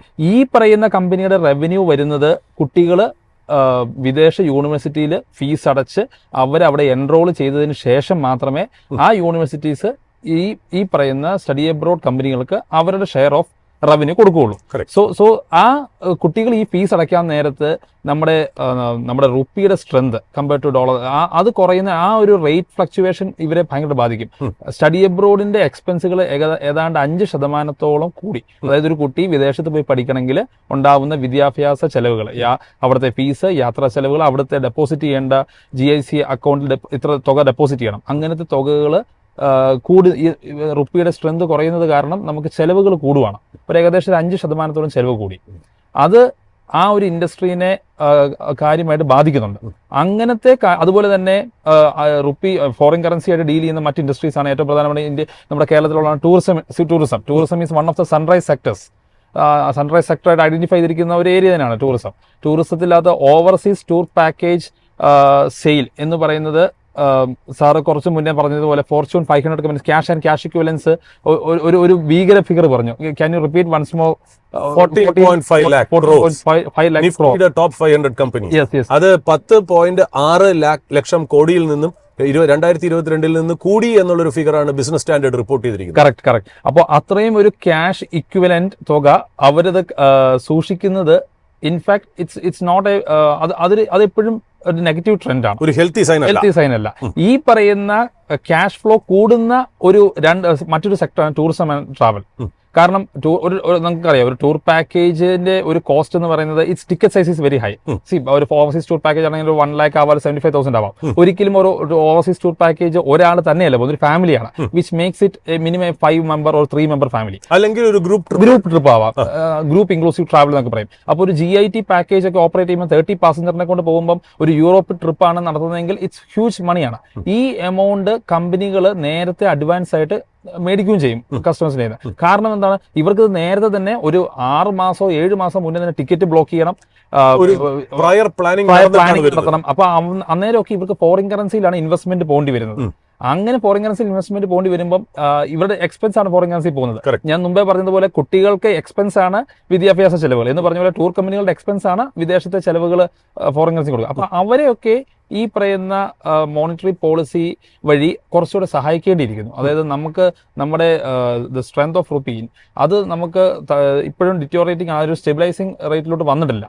അപ്പോൾ അത് ഇവരുടെ എക്സ്പെൻഡിച്ചർ കൂട്ടുന്നതനുസരിച്ച് അവരുടെ ബിസിനസ് നെഗറ്റീവായിട്ട് ബാധിക്കും. ആ ഒരു മേഖലയിലോട്ടും കൂടെ ഗവൺമെന്റിന്റെ ശ്രദ്ധ ഇനി ചെല്ലേണ്ടിയിരിക്കുന്നു. Thank you ഷോണോ. ഇത് തന്നെയാണ് ഷോണോയെ പോലെ ഒരു ചാർട്ടേഡ് അക്കൗണ്ടിൽ നിന്ന് നമ്മൾ പ്രതീക്ഷിച്ചത്. എന്തുകൊണ്ട് ഒരു ചാർട്ടേഡ് അക്കൗണ്ടന്റ് ഈ ഡിസ്കഷനിൽ വന്നു എന്നുള്ളതിന്റെ ഉദാഹരണമാണ് നമ്മൾ ഈ കേട്ടത്. അതായത് ഒരു സാധാരണക്കാരൻ എന്ന രീതിയിൽ, ഒരു മലയാളി എന്ന രീതിയിൽ, ഒരു സിറ്റിസൺ എന്ന രീതിയിൽ എങ്ങനെയാണ് ബഡ്ജറ്റും മോണിറ്ററി പോളിസിയും ഒരു വ്യക്തിയെ അഫക്ട് ചെയ്യുന്നത് എന്നുള്ള ഒരു എക്സാമ്പിളാണ് ഷോണോ നമ്മുടെ മുന്നിൽ നിരത്തിയത്. Pradeep, I think you are there online. Yes, Suraj. Pradeep, coming back to markets, പ്രദീപിനോട് ഞാൻ ഒരു ചോദ്യം ചോദിക്കുന്നതിന് മുമ്പ് പ്രേക്ഷകരുടെ അറിവിൽ വേണ്ടിക്ക് അല്ലെങ്കിൽ ഒരു ഡിസ്ക്ലൈമർ എന്ന രീതിയിൽ ഞങ്ങൾ പല സ്റ്റോക്കുകളും ഈ ഷോയിൽ ഡിസ്കസ് ചെയ്യും, അല്ലെങ്കിൽ സ്റ്റോക്ക് മാർക്കറ്റിനെ കുറിച്ച് സ്പെസിഫിക് ആയിട്ടുള്ള ചില കമ്പനികളെ കേസ് സ്റ്റഡി ആയിട്ട് നമ്മൾ ഉപയോഗിക്കും. അത് ഒരിക്കലും ഒരു റെക്കമെൻഡേഷൻ ആയിട്ടോ ഒരു സോളിസിറ്റേഷൻ ആയിട്ടോ ഒരു അഡ്വൈസ് ആയിട്ടോ നിങ്ങൾ കണക്കാക്കാതിരിക്കുക. അത് തീർച്ചയായിട്ടും അക്കാഡമിക് പർപ്പസിനും ഡിസ്കഷനും റിപ്പോർട്ടിങ്ങിനും വേണ്ടി മാത്രമാണ് നമ്മൾ ചെയ്യുന്നത്. നിങ്ങൾ ഇൻവെസ്റ്റ് ചെയ്യുമ്പോൾ തീർച്ചയായിട്ടും ഒരു സെബി റിസർച്ച് അനലിസ്റ്റ്, രജിസ്റ്റേർഡ് ആയിട്ടുള്ള റിസർച്ച് അനലിസ്റ്റിനെ നിങ്ങൾ സമീപിക്കണം, അല്ലെങ്കിൽ ഒരു ഫിനാൻഷ്യൽ അഡ്വൈസറോ ചാർട്ടേഡ് അക്കൗണ്ടന്റെയോ അല്ലെങ്കിൽ ഒരു കമ്പനി സെക്രട്ടറിയുടെ സഹായം നിങ്ങൾ തേടേണ്ടതാണ്. ഞങ്ങൾ ഡിസ്കസ് ചെയ്യുന്നത് വെറും അക്കാഡമിക് പർപ്പസിലും മാത്രം എന്ന് പറഞ്ഞു വെച്ചുകൊണ്ട് ഞാൻ പ്രദീപിലേക്ക് തിരിച്ചു വരുന്നു. പ്രദീപ്, നമ്മൾ ഇത്രയും നേരം സ്റ്റോക്ക് മാർക്കറ്റിന്റെ ഇമ്പാക്റ്റിനെ സംസാരിച്ചു, നമ്മൾ ഫോറിൻ എക്സ്ചേഞ്ചിന്റെ ഇമ്പാക്ട് സംസാരിച്ചു, RBIയുടെ മാൻഡേറ്റുകളെ കുറിച്ച് സംസാരിച്ചു. നമ്മൾ ഇനി ഒരു സ്പെസിഫിക് ക്വസ്റ്റ്യനിലേക്ക് നമ്മൾ പ്രദീപിന്, അതായിരിക്കും പ്രേക്ഷകർക്കും കാണാനും കേൾക്കാനും സന്തോഷം. Pradeep, now that RBI has come up with their policy and the budget has been laid out by the government, what are the specific stocks that you personally would be interested in as an investor by yourself? എന്തൊക്കെയായിരിക്കും പ്രദീപ് നോക്കുന്ന സെക്ടറുകൾ, ഏതൊക്കെയായിരിക്കും specific ആയിട്ടുള്ള സ്റ്റോക്കുകൾ, എന്തൊക്കെയാണ് ആ സ്റ്റോക്കിന്റെ ഇപ്പോഴത്തെ conditions technically and fundamentally? പ്രദീപിന് സംസാരിക്കാം. സൂരജ്, ഞാൻ ഒരു ഡിസ്ക്ലോഷർ വെച്ച് തന്നെ സ്റ്റാർട്ട് ചെയ്യുന്നു. ഞാൻ ഈ സംസാരിക്കുന്ന പല സ്റ്റോക്കിലും എനിക്ക് ഓൾറെഡി ലോങ് പൊസിഷൻസ് ഉണ്ട്. ചില സ്റ്റോക്സിൽ ഇന്ന് ഈ ഒരു സെഷൻ തുടങ്ങുന്നതിന് തൊട്ട് മുൻപായിരുന്നു ഞാൻ ലോങ് പൊസിഷൻ ബിൽഡ് ചെയ്തിരിക്കുന്നത്. വീണ്ടും സൂരജിന്റെ ഡിസ്ക്ലെയിമർ ഞാൻ വീണ്ടും ആവർത്തിക്കുന്നു. Please don't use this as a recommendation to buy. നിങ്ങൾ പഠിക്കുക, നിങ്ങൾ സെബി രജിസ്റ്റേർഡ് അനലിസ്റ്റിനെ സമീപിക്കുക, അതിനുശേഷം ഒരു ഇൻവെസ്റ്റ്മെന്റ് നടത്തുക. വിത്ത് ദാറ്റ് ഡിസ്ക്ലോഷർ, എന്റെ ഏറ്റവും ഫേവറേറ്റ് ആയിട്ടുള്ള ഇപ്പോൾ ലോ റിസ്ക് ആയിട്ട് നല്ല വാല്യൂഷൻസിൽ എനിക്ക് കാണാൻ പറ്റാവുന്ന പല സ്റ്റോക്സും പല സെക്ടേഴ്സും, starting with the auto sector. Auto സെക്ടറിൽ എനിക്ക് ഏറ്റവും ഇഷ്ടപ്പെട്ടിരിക്കുന്ന 3-4 stocks, one is Hyundai moto, Bajaj auto, Hero motors, TVS motors. ഇതിൽ മാരുതിയെ കുറിച്ച് എന്തുകൊണ്ട് പറയുന്നില്ല എന്ന് വെച്ച് കഴിഞ്ഞാൽ മാരുതി ഓൾറെഡി കണ്ടവാനം കയറിപ്പോയി കഴിഞ്ഞു. ഈ ഒരു മേഖലയിലെ ഡാർക്ക് ഹോഴ്സ് ആയിട്ട് ഞാൻ വിലയിരുത്തിക്കൊണ്ടിരിക്കുന്നത് ടാറ്റ മോട്ടോഴ്സാണ്. Tata motors auto sector revive ചെയ്തിട്ട് പോലും കഴിഞ്ഞ 2-3 ക്വാർട്ടേഴ്സിൽ നല്ല ഫൈനാൻഷ്യൽസ് കാഴ്ചവെക്കാത്തത് കൊണ്ട് തന്നെ continues to be under selling pressure. But എനിക്ക് തോന്നുന്നത് ടാറ്റ മോട്ടോഴ്സിൽ ഒരു റിക്കവറി നമുക്ക് താമസിക്കാതെ പ്രതീക്ഷിക്കാം. രണ്ടാമത്തെ ഒരു മേഖല is reality index. So reality sector നോക്കുമ്പോഴേക്കും ഇന്ന് ഞാൻ ഇപ്പോൾ സംസാരിക്കുമ്പോൾ തന്നെ ഏകദേശം 1.25% റിയാലിറ്റി ഇൻഡെക്സ് നേടിക്കഴിഞ്ഞു. ഞാൻ നേരത്തെ ഓൾറെഡി സൂചിപ്പിച്ചു, ഇന്ന് 938, 940 മുകളിൽ റിയാലിറ്റി ഇൻഡെക്സിന് ക്ലോസ് ചെയ്യാൻ സാധിച്ചു കഴിഞ്ഞാൽ നമുക്കൊരു ട്രെൻഡ് റിവേഴ്സൽ കാണാൻ സാധിക്കും. ആൻഡ് റിയാലിറ്റി ഇൻഡെക്സിൽ എനിക്ക് ഏറ്റവും ഇഷ്ടപ്പെട്ടിരിക്കുന്ന സ്റ്റോക്ക് ഇസ് ഗോദ്രേജ് പ്രോപ്പർട്ടി. പിന്നെ ബഡ്ജറ്റ് കൊണ്ടല്ല, ഇറസ്പെക്ട് ഓഫ് ദ ബഡ്ജറ്റ് ഒരു സ്റ്റോക്ക് ഇന്ന് കണ്ടവാനം കയറിപ്പോയിരിക്കുന്നത് ഇറ്റ് ഇസ് ഭാരതി എയർടെൽ. ഭാരതി എയർടെൽ കഴിഞ്ഞ ഒത്തിരി നാളുകളായിട്ട് ഒരു കൺസോൾട്ടേഷൻ ഫേസിലായിരുന്നു. ഇന്ന് നിഫ്റ്റി 50ക്ക് ഏറ്റവും അധികം സപ്പോർട്ട് നൽകിയിരിക്കുന്ന stock is Bharti Airtel. It is already ഏകദേശം ഒരു 5.5% കയറി കഴിഞ്ഞു. പിന്നീട് ആസ് അഗൈൻ ഡാർക്ക് ഹോഴ്സ് ഞാൻ വിലയിരുത്തിക്കൊണ്ടിരിക്കുന്ന 2 സ്റ്റോക്സ് റിലയൻസ് ഗ്രൂപ്പിൽ നിന്നും ഫ്ലാഗ്ഷിപ്പ് ആയിട്ടുള്ള റിലയൻസ് ഇൻഡസ്ട്രി കഴിഞ്ഞ ഒരു 2-3 ആഴ്ചകളായിട്ട് ഒരു കൺസോൾട്ടേഷൻ ഫേസിലായിരുന്നു. ഇന്ന് റിലയൻസ് ഇൻഡസ്ട്രിക്ക് 1290 രൂപയുടെ മുകളിൽ ക്ലോസ് ചെയ്യാൻ സാധിച്ചാൽ നമുക്കൊരു ട്രെൻഡ് റിവേഴ്സൽ കൺഫേം ചെയ്യാൻ സാധിക്കും.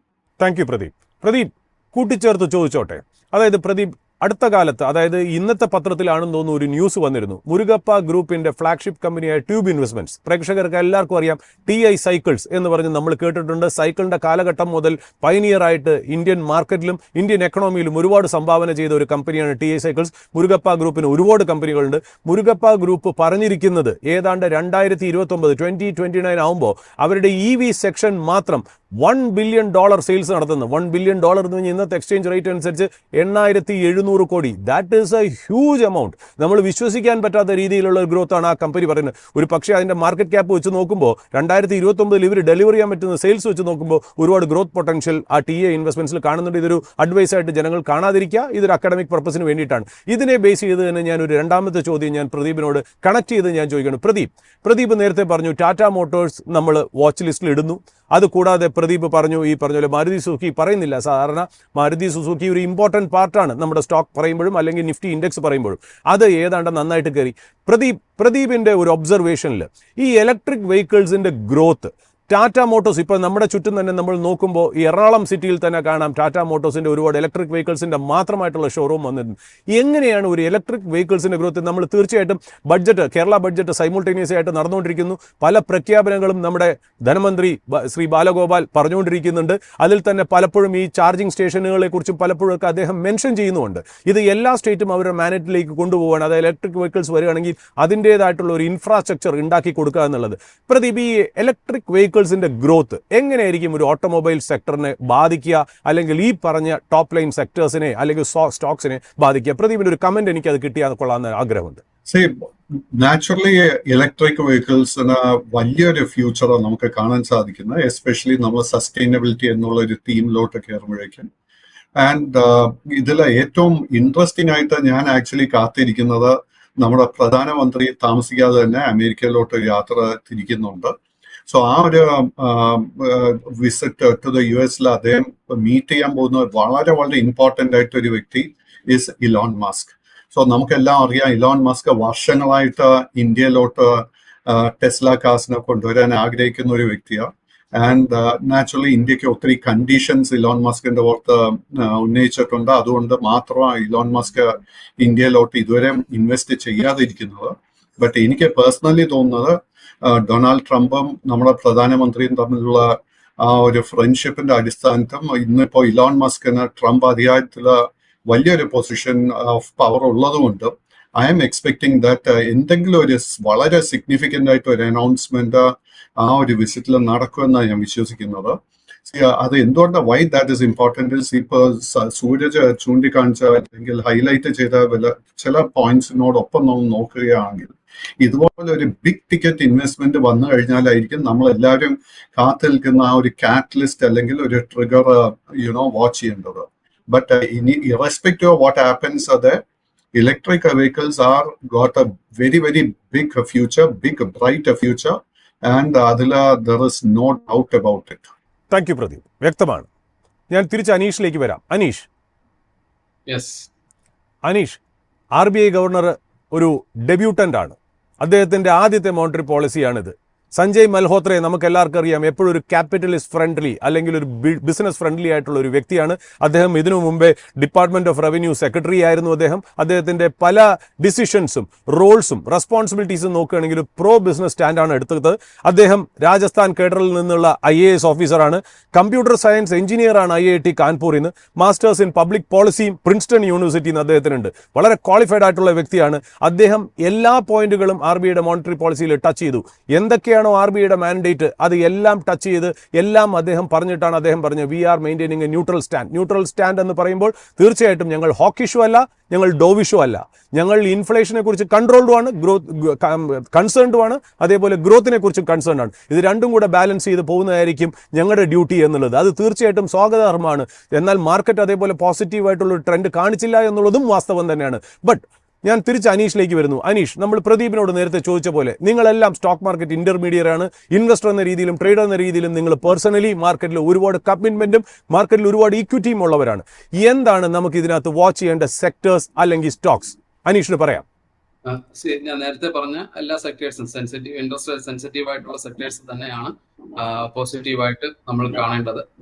അതിലെ കൺസപ്ഷൻ ഉണ്ടാവും. അത് ഇതെല്ലാം കൂടെ എല്ലാ ഒരു നമ്മുടെ ഫിസിക്കൽ അതായിട്ടുള്ള ബഡ്ജറ്റും അതേപോലെ മോണിറ്ററി പോളിസി ഇതെല്ലാം കൂടെ ചേർന്നത് ഒരു സമ്മിശ്രമായിട്ടുള്ള അല്ലെങ്കിൽ ഒരു വലിയൊരു പോസിറ്റീവ് ആയിട്ടുള്ള ഇഫക്റ്റ് ആണ് മാർക്കറ്റിൽ ഇനി വരാൻ പോകുന്നത് എന്നാണ് എനിക്ക് തോന്നുന്നത്. സാറ് നേരത്തെ പറഞ്ഞതുപോലെ FIs എന്ത് ചെയ്യുന്നു എന്നതല്ല, നമ്മളുടെ സ്ട്രെങ്ത് എന്താണെന്ന് മനസ്സിലാക്കി നമ്മൾ അതിൽ ഇൻവെസ്റ്റ് ചെയ്യുകയാണ് വേണ്ടത്. തീർച്ചയായിട്ടും നമ്മളുടെ ഡൊമസ്റ്റിക് ഗ്രോത്തിൽ അത് RBI ഗവർണർ നേരത്തെ പറഞ്ഞതുപോലെ എല്ലാ കാര്യങ്ങളും ടച്ച് ചെയ്തിട്ടുണ്ട്. അദ്ദേഹം വളരെ വളരെ ഉത്തരവാദിത്വമായിട്ടുള്ള ഒരു റിപ്പോർട്ടാണ് പറഞ്ഞത്. ആ റിപ്പോർട്ടിന് അനുബന്ധിച്ചിട്ടുള്ള 4 കാര്യങ്ങളും പറഞ്ഞത് വളരെ സെൻസിറ്റീവായിട്ട് നമ്മളിപ്പോൾ ഫേസ് ചെയ്യുന്ന കാര്യങ്ങളുമാണ്. അപ്പൊ അദ്ദേഹം ഒരു പുതിയ ആളെന്നുള്ള നിലയിലല്ല, അദ്ദേഹം വളരെ എക്സ്പീരിയൻസ്ഡ് ആയിട്ടുള്ള ഒരു ആളെന്ന നിലയിൽ തന്നെ നമുക്ക് ആ റിപ്പോർട്ടിനെ കണ്ട് അതേ ഉത്തരവാദിത്വത്തോടു കൂടി തന്നെയാണ് നമുക്കത് മനസ്സിലാക്കേണ്ടത്. അതുകൊണ്ട് നമ്മൾ കാണേണ്ടത് ഈ ഒരു എല്ലാ രീതിയിലുമുള്ള ഒരു ഇമ്പാക്ട് വരുമ്പോൾ നമ്മളുടേതായ പോസിറ്റീവ്നെസ് എവിടെയൊക്കെയാണ്, ഏത് സെക്ടേഴ്സിലാണ്, എവിടെയാണ് ലോവർ വാല്യൂഷനിൽ നമുക്ക് സ്റ്റോക്ക് കിട്ടുന്നത്, ഇതെല്ലാം തന്നെ നമുക്ക് വാങ്ങാം. അല്ലെങ്കിൽ നമ്മളത് അതൊക്കെ ഇൻവെസ്റ്റ് ചെയ്യുന്ന മ്യൂച്വൽ ഫണ്ടുകളിലേക്ക് ഇൻവെസ്റ്റ് ചെയ്ത് അതിനോടൊപ്പം നമ്മളുടെ ഗ്രോത്തിനോടൊപ്പം നിൽക്കുക എന്നത് തന്നെയാണ് ഒരു പൗരനെ സംബന്ധിച്ച് പറയാൻ കഴിയുക. പിന്നെ കുറച്ച് സെക്ടേഴ്സ് അല്ലെങ്കിൽ കുറച്ച് സ്റ്റോക്സുകൾ ഞാനിവിടെ മെൻഷൻ ചെയ്യാം, എനിക്ക് പോസിറ്റീവായിട്ട് തോന്നുന്നു. അഗെയിൻ ഡിസ്ക്ലൈമർ രണ്ടുപേരും പറഞ്ഞു കഴിഞ്ഞപ്പോൾ അതും തീർച്ചയായിട്ടും നമ്മുടെ വ്യൂവേഴ്സ് അതിനെ പ്രത്യേകം ഏറ്റെടുക്കുക, ഡിസ്ക്ലൈമർ എടുക്കുക. അതായത് ഞാൻ ആദ്യം പറയാൻ ഉദ്ദേശിക്കുന്നത്, തീർച്ചയായിട്ടും സാർ പറഞ്ഞു വെച്ചതിന് ശേഷം നമ്മൾക്ക് EV മാർക്കറ്റിൽ വളരെ പോസിറ്റീവായിട്ടുള്ള അല്ലെങ്കിൽ ഇലക്ട്രിക് വളരെ പോസിറ്റീവായിട്ടുള്ള ഒരു വ്യൂ തന്നെയാണ് ഉള്ളത്. അതിൽ പ്രത്യേകിച്ച് ഒരു ഗവൺമെന്റ് സ്പെൻഡിങ് ഉള്ള അല്ലെങ്കിൽ ഗവൺമെന്റിന്റെ ഒരു മേജർ കൺസ്യൂമർ ആയിട്ടുള്ള JBM ഓട്ടോ പോലുള്ള അല്ലെങ്കിൽ ഒലക്ട്രോ പോലുള്ള കമ്പനികളെ കൂടി നമ്മൾ അത് വാച്ച് ചെയ്യണമെന്നാണ്. അവർ വളരെയധികം പോസിറ്റീവായിട്ട് റിട്ടേൺ കഴിഞ്ഞ വർഷങ്ങളിൽ കൊടുത്തു. കുറച്ച് റീസെന്റ് ആയിട്ട് ഒരു ഹെൽത്തി ആയിട്ടുള്ള ഒരു കറക്ഷൻ വന്നിട്ടുണ്ട്. അപ്പൊ ഇത് രണ്ട് സ്റ്റോക്സും നമ്മളൊന്ന് വാച്ച് ചെയ്യുകയാണെങ്കിൽ തീർച്ചയായിട്ടും അവിടെ ഒരു പോസിറ്റീവ് ആയിട്ടുള്ള ഇഫക്റ്റ് ഉണ്ടാക്കാനുള്ള സാധ്യതയുണ്ട്. വളരെ സ്ട്രോങ് ആയിട്ടുള്ള പോസിറ്റീവ് മൂവ്മെന്റ്സ് ഉണ്ടായിരുന്ന സ്റ്റോക്സ് ആണ്. അപ്പൊ അവിടെ വന്നിട്ടുള്ള കറക്ഷൻ കാരണം വീണ്ടും ഒരു റിക്കവറി റിറ്റെയിൽ ബൈ എന്നുള്ള രീതിയിൽ വരാൻ സാധ്യതയുണ്ട് എന്നാണ് എനിക്ക് മനസ്സിലാക്കാൻ കഴിയുന്നത്. അതേപോലെ തന്നെ ഒരു സ്റ്റോക്ക് എന്ന് പറഞ്ഞാൽ സെർവോടെക് എന്ന് പറയുന്ന ഒരു കമ്പനിയാണ്, വളരെ സ്മോൾ ക്യാപ്പ് ആയിട്ടുള്ള കമ്പനിയാണ്. അവിടെ ആ സ്റ്റോക്സും കുറച്ചു കാലമായിട്ട് ഒരു കൺസോൾട്ടേഷൻ അല്ലെങ്കിൽ ഒരു ഡൗൺ ട്രെൻഡ് കഴിഞ്ഞു, അതൊരു കൺസോൾട്ടേഷൻ പാത്തിലായിരുന്നു. ഈ ഒരു കമ്പനിയെ വാച്ച് ചെയ്യുകയാണെങ്കിൽ തീർച്ചയായിട്ടും അതിൽ ഒരു പോസിറ്റീവ് മൂവ്മെന്റ് വരാനുള്ള സാധ്യതയാണ് ഞാൻ കാണുന്നത്. ദെൻ FMCG സെക്ടറിന്റെ വളരെ കൺസോൾട്ടേറ്റ് ആയിട്ട് കുറെ കാലമായിട്ട് വളരെ പെയിൻഫുൾ ആയിട്ടുള്ള ഒരു കാലഘട്ടത്തിലൂടെ കടന്നുപോയിക്കൊണ്ടിരുന്ന FMCG സെക്ടറിൽ ഒന്ന് രണ്ട് സ്റ്റോക്സുകൾ, അതായത് തീർച്ചയായിട്ടും അത് ഹെവി വെയ്റ്റ്സ് ആയിട്ടുള്ള ബ്രിട്ടാനിയ പോലുള്ള സ്റ്റോക്സുകളിൽ തീർച്ചയായിട്ടും വീണ്ടും ബൈ വരാനുള്ള സാധ്യതയുണ്ട്. ITCയിൽ പോസിറ്റീവ് ആവാനുള്ള സാധ്യത നമ്മൾ കാണുന്നുണ്ട്. അതേപോലെ തന്നെ റിയൽ എസ്റ്റേറ്റിൽ നോക്കുകയാണെങ്കിൽ സൺടെക് റിയാലിറ്റി അഗെയിൻ അവിടെയും ഒരു കൺസോൾട്ടേഷൻ നടന്നുകൊണ്ടിരിക്കുന്നു. ബട്ട് അതൊരു പോസിറ്റീവ് ട്രെൻഡിൽ തന്നെ ആയിരുന്നു, ചെറിയൊരു കൺസോൾട്ടേഷനാണ് നടന്നത്. അഗെയിൻ അത് കണ്ടിന്യൂഷൻ ട്രെൻഡാണ് നമുക്ക് കാണാൻ കഴിയുന്നത്. ആ ഒരു സ്റ്റോക്സിൽ നോക്കുകയാണ് തീർച്ചയായിട്ടും ഒരു വലിയൊരു മൊമെന്റത്തിന് സാധ്യതയുണ്ട് എന്നാണ് ഞാൻ മനസ്സിലാക്കുന്നത്. Thank you Aneesh. അനീഷ്, അടുത്ത കാലത്ത് നമ്മൾ വീണ്ടും പത്രങ്ങളിൽ ഒരു വാർത്ത വായിച്ചു. അതായത് പണ്ട് നമ്മൾ എന്നും പറഞ്ഞിരുന്നത് ഇന്ത്യൻ മാർക്കറ്റിന്റെ ഏറ്റവും വലിയ ഇൻവെസ്റ്റർ ഫോറിൻ ഇൻസ്റ്റിറ്റ്യൂഷണൽ ഇൻവെസ്റ്റർ അല്ലെങ്കിൽ ഫോറിൻ പോർട്ട്ഫോളിയോ ഇൻവെസ്റ്റേഴ്സ് FPI എന്ന് പറയുന്ന കാറ്റഗറിയാണെന്ന്. അടുത്ത കാലത്ത് ലക്ഷക്കണക്കിന് കോടിക്കണക്കിന്, അതായത് ഏതാണ്ട് 1,40,000 crores സെല്ലിംഗ് ആണ് FIIs സെല്ല് ചെയ്തതെന്ന് അത് ചേഞ്ച് ചെയ്തുകൊണ്ടിരിക്കുന്ന ഒരു ഫിഗറാണ് ഞാൻ പറഞ്ഞിരിക്കുന്നത്. നെറ്റ് ബൈയും നെറ്റ് സെല്ലിംഗ് കൊണ്ട് ഏതോ ഒരു സമയത്ത് അത് 1,40,000 crores ആയിരുന്നു എന്നുള്ളത് നമ്മൾ ഇമ്പോർട്ടൻ്റ് ആയിട്ട് നോട്ട് ചെയ്യണം. ഇത് കംപ്ലീറ്റ് ഇന്ത്യൻ മാർക്കറ്റ് അബ്സോർബ് ചെയ്തു. ആരെങ്കിലും ഒരു ബയർ ഉണ്ടെങ്കിൽ മാത്രമേ ഒരു സെല്ലറിന് സ്ഥാനമുള്ളൂ. ഈ രണ്ടുപേരും തമ്മിൽ മീറ്റ് ചെയ്യുമ്പോഴാണ്, അല്ലെങ്കിൽ ഒരു ബയറും സെല്ലറും തമ്മിൽ മീറ്റ് ചെയ്യുമ്പോഴാണ് ട്രേഡ് തുടങ്ങുന്നു എന്ന് പറയുന്നത്. അപ്പോൾ മാർക്കറ്റ് നമ്മൾ എപ്പോഴും റിപ്പോർട്ട് ചെയ്യുമ്പോൾ FIIസിന്റെ സെല്ലിംഗ് തുടരുന്നു എന്ന് നമ്മൾ പറയുമ്പോൾ കൂട്ടിച്ചേർത്ത് വായിക്കേണ്ടത് FIIസിന്റെ സെല്ലിംഗ് കൂടാതെ തന്നെ ഡൊമസ്റ്റിക് ഇൻസ്റ്റിറ്റ്യൂഷൻസിന്റെ അല്ലെങ്കിൽ റീറ്റെയിൽ ഇൻവെസ്റ്റേഴ്സിന്റെ ബൈയിങ് കൂടി എന്നുകൂടെ നമ്മൾ പറഞ്ഞു വെക്കണം എന്നുള്ളതാണ്. അതിന്റെ ഇമ്പോർട്ടൻ്റ് ആയിട്ടുള്ളൊരു ഡേറ്റ നമ്മുടെ മുന്നിലേക്ക് വന്നത് അടുത്ത കാലമായി FIIസിന്റെ ഓണർഷിപ്പും ഡൊമസ്റ്റിക് ഇൻസ്റ്റിറ്റ്യൂഷൻ അല്ലെങ്കിൽ റീറ്റെയിൽ ഇൻവെസ്റ്ററിന്റെ ഡൊമസ്റ്റിക് ഇൻസ്റ്റിറ്റ്യൂഷന്റെ ഓണർഷിപ്പും തമ്മിലുള്ള ഗ്യാപ്പ് കുറഞ്ഞു. ഏതാണ്ട് നിഫ്റ്റി കമ്പനികളിൽ, മെയിൻ കമ്പനികളിൽ ഏതാണ്ട് 19% FII ഓണർഷിപ്പ്. ഏതാണ്ട് അതിനടുത്ത് തന്നെ ഡൊമസ്റ്റിക് ഇൻസ്റ്റിറ്റ്യൂഷൻ ഇൻവെസ്റ്റേഴ്സും ഏതാണ്ട് 17.5% വന്നു കഴിഞ്ഞു എന്ന്. അതായത് gap between domestic investors and FIIs are closing in and the ownership of the companies are moving into basically domestic investors and retail investors. തീർച്ചയായിട്ടും ഇവിടുന്ന് നമ്മൾ എപ്പോഴും മാർക്കറ്റിൽ ഒരു വർത്താനം പറയും. തീർച്ചയായിട്ടും അത് രാകേഷ് ചുഞ്ചുൻവാല എന്ന് പറഞ്ഞ് അദ്ദേഹം ഇപ്പോൾ നമ്മുടെ കൂടെ ഇല്ല, നമ്മളെയൊക്കെ വിട്ടു പിരിഞ്ഞുപോയി. അദ്ദേഹം എപ്പോഴും പറയും, if the girl is good suitor will come. പെൺകുട്ടി നല്ലതാണെങ്കിൽ ചെക്കൻ വന്നിരിക്കും എന്ന് പറഞ്ഞ പോലെ ഇന്ത്യൻ മാർക്കറ്റ് ഇപ്പം എല്ലാം തികഞ്ഞു നിൽക്കുകയാണ്. അതായത് ഏതാണ്ട് ഇൻട്രസ്റ്റ് റേറ്റ് കട്ട് കഴിഞ്ഞു, ഗവൺമെന്റ് തീർച്ചയായിട്ടും ഇൻസെന്റീവ്സ് ടാക്സ് പേയേഴ്സിന് കൊടുത്തു കഴിഞ്ഞു, ഇനി ജനങ്ങൾ കൺസ്യൂം ചെയ്യുന്നു. അങ്ങനെ ഒരു മാർക്കറ്റിൽ ഓപ്പർച്യൂണിറ്റി നിൽക്കുമ്പോൾ തീർച്ചയായിട്ടും ഇന്ത്യൻ മാർക്കറ്റ് കുതിക്കാൻ പോവുകയാണ് എന്ന് വേണം നമുക്ക് മനസ്സിലാക്കാൻ. പ്രദീപിന്റെ വാക്കുകളിൽ നിന്ന് നമുക്ക് അതാണ് മനസ്സിലായി. അങ്ങനെ പോകുന്ന സമയത്ത് FIIs ഇനിയുള്ള ബയേഴ്സ് ആയിരിക്കും, നമ്മളായിരിക്കും സെല്ല് ചെയ്യുന്നത്. FIIs മുകളിലോട്ടായിരിക്കും മേടിക്കാൻ ശ്രദ്ധിക്കുന്നത്. ഇതൊരു വലിയൊരു ഇംപെറ്റസ് അല്ലേ? അതായത് FIIs ഇന്ത്യൻ മാർക്കറ്റിൽ നിന്ന് മാറി നിൽക്കുന്നു. ഇനി അവർ വരാനുള്ള സാധ്യത തീർച്ചയായിട്ടും ഒരു സാധാരണ ഇൻവെസ്റ്ററിനെ സംബന്ധിച്ച് അഡ്വാൻറ്റേജസ് അല്ലേ അനീഷ്? അതല്ലേ തീർച്ചയായിട്ടും India grow story. When more FII buys the retail investor and domestic institutions make money, isn't it? Yes, തീർച്ചയായിട്ടും അത് തന്നെയാണ് സംഭവിക്കുന്നത്. നമ്മുടെ എക്കോണമി ഗ്രോ ചെയ്യുന്നു എന്ന് പറയുന്നത് അവിടെയാണ്. ഈ രണ്ട് പോയിന്റ് നമ്മൾ എടുക്കണം. തീർച്ചയായിട്ടും FIIs വരുമ്പോൾ നമ്മുടെ മാർക്കറ്റ് സൈസ് എന്ന് പറയുന്നത് അത് വളരെയധികം വലുതാവുകയാണ്. അവിടെയാണ് നമ്മൾ ഈ പെർസെൻറ്റേജ് പറയുന്നത്. നമ്മൾ മാർക്കറ്റ് സൈസ് വളരെയധികം വലുതാകുമ്പോൾ FISന്റെ ഷെയർസ് കുറയുകയും നമ്മൾ ഡൊമസ്റ്റിക്കിന്റെ ഷെയർ ഹോൾഡിംഗ് പാറ്റേൺ കൂടുകയും ചെയ്യുന്നു എന്ന് പറയുന്നത് വലുതാകുന്ന അല്ലെങ്കിൽ എക്സ്പാൻഡ് ചെയ്യുന്ന മാർക്കറ്റിനൊപ്പം നമ്മൾ ചലിക്കുന്നു എന്ന് തന്നെയാണ്. ഇതൊരു റീറ്റെയിലിനെ സംബന്ധിച്ച് അതേപോലെ തന്നെ ഡൊമസ്റ്റിക് ഇൻസ്റ്റിറ്റ്യൂഷനെ സംബന്ധിച്ച് വളരെ പോസിറ്റീവ് ആയിട്ടതാണ്. ഇവിടെ നടക്കാൻ പോകുന്ന ഇനി വളരെയധികം വാർ നടക്കാൻ പോകുന്നത് എങ്ങനെയാന്ന് പറഞ്ഞാൽ ബുൾസ് ആൻഡ് ബെയർസ് എന്ന് പറയുന്ന പോലെ തന്നെ വാല്യൂ ബൈങ്ങിൽ തന്നെയാണ്. നമ്മൾ വാല്യൂ അല്ലെങ്കിൽ നമ്മൾ വാങ്ങിയിരിക്കുന്ന അല്ലെങ്കിൽ നമുക്ക് സെല്ല് ചെയ്യാൻ പറ്റുന്ന ലെവൽസ് എന്ന് പറയുന്നത് വളരെ ഹൈയിലായിരിക്കും. കാരണം FIs വരുമ്പോൾ അവരുടെ മാസീവ് ആയിട്ടുള്ള ഇൻവെസ്റ്റ്മെന്റ്സ് ആയിരിക്കും ഇവിടെ നമുക്ക് വരുന്നത്. അപ്പൊ അവിടെ തീർച്ചയായിട്ടും ആ ഒരു ബൈയും കൂടെ കൺസോൾട്ടേറ്റ് ചെയ്യുമ്പോൾ ഇവിടെ മാർക്കറ്റിനെ വളരെയധികം അവിടെ എക്സ്പാൻഷൻ നടക്കും എന്നതാണ് ഇതിൽ നിന്ന് ഔട്ട്കം ആയിട്ട് നമുക്ക് കാണാൻ കഴിയും. വരാം. പ്രദീപിന്റെ അഭിപ്രായം കൂടെ ഞാൻ ഒന്ന് തേടുന്നു. അതായത് ഞാൻ നേരത്തെ ഒരു ഫിഗർ പറഞ്ഞു, അതായത് FISും ഡൊമസ്റ്റിക് ഇൻസ്റ്റിറ്റ്യൂഷൻസും തമ്മിലുള്ള ഗ്യാപ്പ് കുറയുകയാണ്. ഇപ്പൊ കൂടുതലും ഇന്ത്യൻ മാർക്കറ്റ് ഡൊമസ്റ്റിക് ഇൻസ്റ്റിറ്റ്യൂഷൻസിന്റെയും റീറ്റെയിൽ ഇൻവെസ്റ്റേഴ്സിന്റെയും കയ്യിലാണ്. തീർച്ചയായിട്ടും ഇന്ത്യ അട്രാക്റ്റീവ് ആയാൽ ഫോറിൻ ഇൻസ്റ്റിറ്റ്യൂഷൻ ഇൻവെസ്റ്റേഴ്സ് തിരിച്ചു വരും. അവരുടെ ബൈയിങ് എന്ന് പറഞ്ഞൊരു മാസീവ് ഗഷ് ഓഫ് ലിക്വിഡിറ്റി ആയിരിക്കാം.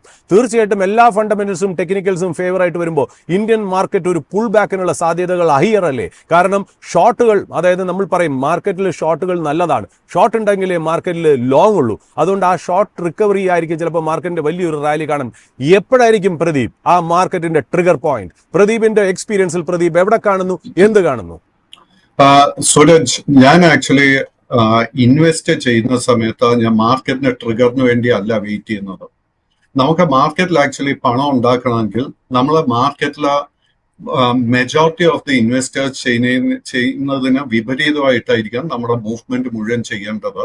സോ നമുക്ക് നമ്മുടെ സ്റ്റഡിയുടെ ബേസിസിൽ നമുക്ക് വാല്യൂ ഉണ്ട്, അണ്ടർ വാല്യൂഡ് ആണെന്ന് നമുക്ക് ബോധ്യം വന്നു കഴിഞ്ഞാൽ നമ്മൾ തീർച്ചയായിട്ടും ആ സമയത്തായിരിക്കും ഇൻവെസ്റ്റ് ചെയ്യേണ്ടത്. ഞാൻ ഇന്ന് നേരത്തെ ഓൾറെഡി പറഞ്ഞു കഴിഞ്ഞാൽ I don't bother with what FII is buying or what FII is selling. FIIയുടെ കാഴ്ചപ്പാട്, FIIയുടെ വ്യൂ പോയിന്റ് വളരെ വളരെ വ്യത്യാസമാണ്. എന്റെ കാഴ്ചപ്പാട്, the way I look at the market is very very different. But Suraj ചൂണ്ടിക്കാണിച്ച ഒരു പോയിന്റിൽ ഞാൻ വളരെ വ്യത്യാസമായിട്ട് എങ്ങനെ മാർക്കറ്റ് സ്റ്റഡി ചെയ്യുന്നതെന്ന് പറഞ്ഞു തരാം. I am always a student of the movement of Indian rupee against US dollar. So ഞാൻ ഇന്ത്യൻ റുപ്പിയുടെ ഡിപ്രിസിയേഷൻ നോക്കുമ്പോഴേക്കും ഫെബ്രുവരി 2024 ഇന്ത്യൻ റുപ്പിയുടെ ഒരു മേജർ ബോട്ടം കാണാൻ സാധിക്കുന്നത്. അത് അറൌണ്ട് 82 രൂപ 70 പൈസ ആ റേഞ്ചിന്റെ അടുത്തായിരുന്നു. അവിടെ നിന്നും ഇന്ത്യൻ റുപ്പി ഡിപ്രീഷിയേറ്റ് ചെയ്തിട്ട് ഇന്നലത്തെ ആ ഒരു ലോവസ്റ്റ് വാല്യൂ നോക്കുമ്പോഴേക്കും ഓൾമോസ്റ്റ് ഒരു 87 രൂപ 60 പൈസ ആയിട്ടുണ്ട്. നമ്മൾ ടെക്നിക്കൽ ഭാഷയിൽ സംസാരിച്ചു കഴിഞ്ഞാൽ ഈ Indian rupee highly oversold, American dollar highly over boat എന്ന് വെച്ച് കഴിഞ്ഞാൽ FII സെല്ലിംഗ് കൊണ്ട് മാത്രമൊന്നുമല്ല. നമ്മൾ ഏത് ഫൈനാൻഷ്യൽ മാർക്കറ്റ് എടുത്താലും, കമോഡിറ്റി മാർക്കറ്റ് ആവട്ടെ, ഫോറക്സ് മാർക്കറ്റ് ആവട്ടെ, ഷെയർ മാർക്കറ്റ് ആവട്ടെ, ഈ 3 ഫൈനാൻഷ്യൽ മാർക്കറ്റ്സിൽ ഓൾമോസ്റ്റ് ഒരു 90% of all transactions are speculative in nature. So ഈ സ്പെക്യുലേറ്റീവ് ബിൽഡപ്പിന് പല കാരണങ്ങളുണ്ട്. ബട്ട് ഈ ഒരു സ്പെക്യുലേറ്റീവ് ബിൽഡപ്പ് കാരണം ഹൈലി ഓവർ ബോട്ട് ഒരു റീഡിംഗ് നമുക്ക് കാണാൻ സാധിക്കുന്ന US ഡോളറിൽ. അതുകൊണ്ട് തന്നെ ഈ US ഡോളറിലുള്ള പൊസിഷൻസ് അൺവൈൻഡ് ചെയ്യപ്പെടും. അൺവൈൻഡ് ചെയ്യുന്ന സമയത്ത് നമുക്ക് അമേരിക്കൻ US ഡോളറിൽ വലിയൊരു ഇടിവ് തന്നെ പ്രതീക്ഷിക്കാം. എന്റെ ആദ്യത്തെ ടാർഗറ്റ് ഈ 87 നിന്ന് ചുരുങ്ങിയത് 1 രൂപ. ബട്ട് എന്റെ ഒരു മേജർ ടാർഗറ്റ് എടുത്തു കഴിഞ്ഞാൽ ഓൾമോസ്റ്റ് ഒരു 3 രൂപയുടെ നേട്ടമാണ് ഞാൻ ഇന്ത്യൻ റുപ്പിയിൽ കാണുന്നത്. ആ 3 രൂപയുടെ നേട്ടം എങ്ങനെ വരും? One of the reasons will be FIs തിരിച്ച് ഇന്ത്യയിലോട്ട് വരും. തിരിച്ച് അവർക്ക് ഇന്ത്യൻ ഷെയർസ് വാങ്ങണമെങ്കിൽ അവരുടെ ഡോളർ വിൽക്കണം, ഇന്ത്യൻ റുപ്പി വാങ്ങണം. And I am just waiting for that. It is only A matter of time before that happens. ഉപദേശം എന്തായിരിക്കും എനിക്ക് നന്നായിട്ട് അറിയാമായിരുന്നു. അതുകൊണ്ടാണ് പ്രദീപിന്റെ മുന്നിൽ ഞാൻ ആ ചോദ്യം ഇട്ടത്. പ്രദീപിലെ ഒരു വാല്യൂ ഇൻവെസ്റ്റർ പുറത്തേക്ക് വന്നു. പ്രേക്ഷകരെ ശ്രദ്ധിക്കുക, ഇതാണ് ഒരു ഇൻവെസ്റ്റർ ചെയ്യേണ്ടത്. അത് പ്രദീപിൽ നിന്ന് തന്നെ ഒരു എക്സാമ്പിളായിട്ട് ഞാൻ നിങ്ങളുടെ മുന്നിലേക്ക് ഞാൻ അവതരിപ്പിച്ചു എന്നേ ഉള്ളൂ. തീർച്ചയായിട്ടും FISനെ അല്ല നിങ്ങൾ ബോധർ ചെയ്യേണ്ടത്, കറൻസിയെ മാത്രമല്ല ബോധർ ചെയ്യേണ്ടത്. തീർച്ചയായിട്ടും ഫണ്ടമെന്റൽസ് കൊള്ളാമെങ്കിൽ അത് മാർക്കറ്റ്, ഇന്ത്യൻ മാർക്കറ്റ് അതിൻ്റെതായ എൻവയറമെന്റ് തരുന്നുണ്ടെങ്കിൽ തീർച്ചയായിട്ടും ഇന്ത്യൻ മാർക്കറ്റ് ഇവിടുന്ന് പുൾ ബാക്ക് ചെയ്തിരിക്കും എന്നാണ് വാല്യൂ ഇൻവെസ്റ്ററായ പ്രദീപ് പറയുന്നത്. തീർച്ചയായിട്ടും അത് തന്നെയാണ് മാർക്കറ്റ് ഇത്രയും കൊല്ലമായിട്ട് നമ്മുടെ അടുത്ത് വന്നിരിക്കുന്നത്. ഷോണോയിലേക്ക് തിരിച്ചു വരാം. ഷോണോ, ഇത് കൂടാതെ നമ്മൾ ഈ മോണിറ്ററി പോളിസി ബഡ്ജറ്റൊക്കെ സംസാരിച്ചു കഴിഞ്ഞു. ജനറലി ഒരു ചാർട്ടേഡ് അക്കൗണ്ടന്റ് എന്ന രീതിയിൽ ഒരുപാട് ക്ലയൻസിനെ നേരിട്ട് ഫേസ് ചെയ്യുന്ന ഒരാളാണ്. എന്താണ് ഒരു ഫൈനൽ മെസ്സേജ് ഒരു ഇൻവെസ്റ്ററിനോ, ഒരു ടാക്സ് പെയറിനോ, ഒരു സിറ്റിസൺസിൻ്റെ അടുത്തോ? എന്താണ് ഇത് ഇവിടുന്ന് കിട്ടുന്ന ഇൻപുട്ട് അനുസരിച്ച്, അതായത് മോണിറ്ററി പോളിസി ബഡ്ജറ്റിൽ നിന്നുള്ള ഒരു മെസ്സേജ് എന്തായിരിക്കും? 1-2 കാര്യങ്ങൾ ഞാൻ ഒരു ഫൈനലായിട്ട് എനിക്ക് പറയാൻ ആഗ്രഹിക്കുന്നു. ഒന്ന്, എൻ്റെ മുന്നേ സംസാരിച്ച വിദഗ്ധർ പറഞ്ഞതുപോലെ തന്നെ ശ്രദ്ധിക്കേണ്ട സെക്ടേഴ്സിനെ പറ്റി സംസാരിച്ചു. നമ്മൾ education, artificial intelligence in education സെക്ടറിന് ഒരുപാട് പ്രാധാന്യം കൊടുക്കുന്ന ഒരു ബഡ്ജറ്റായിരുന്നു. അപ്പോൾ എഡ്യൂക്കേഷൻ സെക്ടറിലോട്ടുള്ള ഇൻവെസ്റ്റ്മെൻറ്റ്സ് അത് ശ്രദ്ധിക്കാവുന്ന ഒരു മേഖലയാണ്. 2, സസ്റ്റൈനബിൾ എനർജി ഡെവലപ്മെന്റ്, സസ്റ്റൈനബിൾ ആയിട്ടുള്ള ഒരു എനർജി ലൈക്ക് സോളാർ, അവർക്ക് 80% അലോക്കേഷൻ കൂടുതൽ കൊടുത്ത ഒരു ബഡ്ജറ്റ് ആയിരുന്നു വന്നിരുന്നത്. ലൈക്ക് PM സൂര്യഗർ 2.0 എന്നുള്ള സ്കീംസ് ഒക്കെ ഉണ്ട്. സോളാറിന് ഇൻസെന്റീവ് കൊടുക്കുന്ന അപ് ടു ലൈക്ക് 68,000 നമുക്ക് ഇൻസെന്റീവ് കിട്ടും ഒരു സോളാർ ഇൻസ്റ്റാളേഷൻ വന്നു കഴിഞ്ഞാൽ. അപ്പോൾ അങ്ങനെയുള്ള അതൊക്കെ സാധാരണ ആൾക്കാർക്ക് ഉപയോഗിക്കാവുന്ന ഇലക്ട്രിക്കൽ വെഹിക്കിൾസ്, EV വെഹിക്കിൾ എടുത്തു കഴിഞ്ഞാൽ ഒരു ബിസിനസ് ഓണറിനെ സംബന്ധിച്ച ഡിപ്രീസിയേഷൻ റേറ്റ് ഈസ് 40%. സാധാരണ ഉള്ള 15%-ന് പകരം 40% ആണ്. വിച്ച് മീൻസ് ഒരു 2-3 കൊല്ലം കൊണ്ട് ആ ഇൻവെസ്റ്റ്മെന്റിന്റെ തുക പേ ബാക്ക് ആയി. അപ്പോൾ അങ്ങനെയുള്ള ഒരുപാട് ഓപ്ഷൻസ് ശ്രദ്ധിക്കേണ്ട, നമ്മൾ സൂക്ഷിച്ച് നിരീക്ഷിച്ചാൽ നമുക്ക് ശ്രദ്ധിക്കാവുന്ന ഏരിയാസ് ഉള്ളൊരു ബഡ്ജറ്റാണ് ഇപ്പോൾ അവതരിപ്പിച്ചിരിക്കുന്നത്.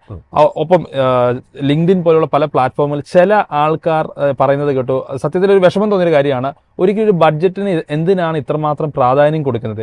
ലൈക്ക് വളരെ പ്രശസ്തരായ ആൾക്കാർ തന്നെയാണ് അത് പറഞ്ഞിരിക്കുന്നത്. അതാണ് ബഡ്ജറ്റ് ഈസ് ജസ്റ്റ് ലൈക്ക് ഒരു ഡിസ്കഷൻ മാത്രമാണ്. അത് എങ്ങനെ വന്നാലും എങ്ങനെയാണ് അഫക്റ്റ് ചെയ്യുക എന്നുള്ളത്.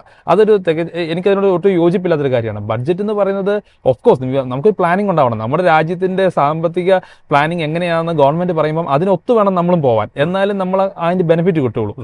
കുറച്ചുകൂടെ ഈ മോണിറ്ററി പോളിസിയിൽ RBI ഗവർണർ വേറൊരു കാര്യം എടുത്തു പറഞ്ഞു, ലൈക്ക് സൈബർ ഫ്രോഡിനെ പറ്റി ശ്രദ്ധിക്കണം എന്നുള്ളത്. Like banks and NBFCs should have A robust mechanism for that. അപ്പോൾ അങ്ങനെ ആ മേഖല, എല്ലാ മേഖലയും തൊട്ട് ഉള്ള ബഡ്ജറ്റാണ്. ഒപ്പം ഒരു ഇൻഡിവിജ്വൽ ഇൻവെസ്റ്റർ എന്ന നിലയിൽ ഫിക്സഡ് ഡെപ്പോസിറ്റിലോട്ട് മാത്രം ഇൻവെസ്റ്റ് ചെയ്യാതെ, ഫിക്സഡ് ഡെപ്പോസിറ്റിന് റേറ്റ് എന്ന് പറയുന്നതിനേക്കാളും അട്രാക്റ്റീവ് ആയിട്ട് ഉള്ള ഓപ്ഷൻസ് ഇപ്പം നമുക്ക് മാർക്കറ്റിലുണ്ട്. അത് ശ്രദ്ധിക്കണം. അത് എനിക്കറിയാവുന്ന പല ഇൻവെസ്റ്റേഴ്സ് ഉണ്ട്, ലൈക്ക് NRI ഗൾഫ് റിട്ടേൺസ്. അവർ ഫിക്സഡ് ഡെപ്പോസിറ്റ് ഇട്ടിട്ട് NRI സ്റ്റാറ്റസ് അതേപടി മെയിൻറ്റെയിൻ ചെയ്യും. കാരണം ടാക്സ് ഇനി കൊടുക്കാൻ വലിയൊരു ഹ്യൂജ് എമൗണ്ട് ടാക്സ് കൊടുക്കേണ്ടി വരും. അപ്പോൾ അവരൊക്കെ ശ്രദ്ധിക്കേണ്ടത് ടാക്സ് കൊടുക്കുന്നതിൽ പ്രശ്നമില്ല. ടാക്സ് അവരുടെ മുതലിൽ നിന്ന് എടുക്കാതെ നമുക്ക് ടാക്സ് ഉണ്ടാക്കാനുള്ള ടാക്സ് ഹാർവസ്റ്റിംഗ് പോലെ നമ്മൾ കഴിഞ്ഞ അങ്ങനെയുള്ള ഒരുപാട് ഓപ്ഷൻസ് നമുക്ക് മാർക്കറ്റിലുണ്ട്. അതിലോട്ടൊക്കെ ജനങ്ങൾ ശ്രദ്ധിച്ചു തുടങ്ങണം. അതാണ് ഗവൺമെന്റിന്റെ ഉദ്ദേശവും. ജനങ്ങൾക്ക് they can heart peace of മൈൻഡിൽ വെക്കാൻ നമ്മളെ ആർക്കും അല്ലെ ഞാൻ sincere tax payer citizen, clean and easy ലൈഫായിട്ട് കൊണ്ടുപോകാം. Thank you ഷോണോ. അനീഷ് എന്താ പറയുക, ഒരു ഗാമ ഓഫ് പ്രോഡക്ട്സ് ഡീൽ ചെയ്യുന്ന ഒരു സ്ഥാപനത്തിന്റെ വൈസ് പ്രസിഡന്റ് ആണ്. അതിലൊരു വെൽത്ത് മാനേജ്മെന്റ് പ്രോഡക്ട്സ് ഡീൽ ചെയ്യുന്നതാണ്. എങ്ങനെയായിരിക്കണം ഒരു ഫിനാൻഷ്യൽ പ്ലാനിംഗ് മൂവ് ഫോർവേഡ്? ഒരു സാധാരണ ഇൻവെസ്റ്ററെ സംബന്ധിച്ചിടത്തോളം, ഒരു ടാക്സ് പെയർ സിറ്റിസനെ സംബന്ധിച്ചിടത്തോളം എങ്ങനെയായിരിക്കണം, എവിടെയൊക്കെ ആയിരിക്കണം അവർ ശ്രദ്ധിക്കേണ്ടത്? Final points. അത് ഞാൻ ഓൾറെഡി പറഞ്ഞു കഴിഞ്ഞു, ബജറ്റ് അലോക്കേഷന്റെ കാര്യം. രണ്ടാമത്തെ കാര്യത്തിൽ നമ്മള് ഇതൊരു ജനറിക് ആയിട്ട് പറയാൻ കഴിയുള്ളൂ. തീർച്ചയായിട്ടും പ്രൊഫൈലൊക്കെ ശ്രദ്ധിച്ച ഓരോരുത്തരുടെയും പ്രൊഫൈലിനനുസരിച്ചിട്ടാണ് നമ്മൾ ഒരു വെൽത്ത് പ്ലാനേഴ്സ് അല്ലെങ്കിൽ ഒരു ഇൻവെസ്റ്റ്മെന്റ് പ്ലാനർ അത് കൊടുക്കേണ്ടത്. അപ്പം അതനുസരിച്ചിട്ടാണെങ്കിൽ തീർച്ചയായിട്ടും ഈ ഒരുപാട് അവന്യൂസ് ഇപ്പൊ RBI ആയിരുന്നാലും ഗവൺമെന്റ് ആയിരുന്നാലും നമ്മളെ ഫ്രണ്ടിൽ വെക്കുന്നുണ്ട്. അതനുസരിച്ചിട്ട് തന്നെ ആയിരിക്കണം. അതിന്റെ ഓരോ പ്രോഡക്ട്സിന്റെ ഫീച്ചേഴ്സ് നമ്മൾ നല്ലതുപോലെ പഠിച്ചതിന് ശേഷം മാത്രമായിരിക്കാം ചെയ്യുന്നത്. കാരണം ട്രഡീഷണൽ ആയിട്ടുള്ള പ്രോഡക്ട്സിൽ കുറെ അതിനേക്കാൾ ഇംപ്രൂവ്ഡ് ആയിട്ടുള്ള, അല്ലെങ്കിൽ നമുക്ക് ഒരു സസ്റ്റൈനബിൾ ആയിട്ടുള്ള, അല്ലെങ്കിൽ എല്ലാവരും വളരെ റിസ്ക് മിനിമൈസ് ചെയ്ത് കിട്ടുന്ന ഡെപ്റ്റ് പ്രോഡക്ട്സുകൾ നമ്മളെ ഫ്രണ്ടിലുണ്ട്. അതേപോലെ തന്നെ ഇപ്പോൾ കമ്മിങ് റൈറ്റ്സ് പോലുള്ള ക്യാപിറ്റൽ അസ്പിറേഷൻ പ്ലസ് ഒരു കണ്ടിന്യൂസ് ആയിട്ടുള്ള റിട്ടേൺ കിട്ടുന്ന പ്രോഡക്ട്സുകൾ നമ്മളെ ഫ്രണ്ടിലുണ്ട്.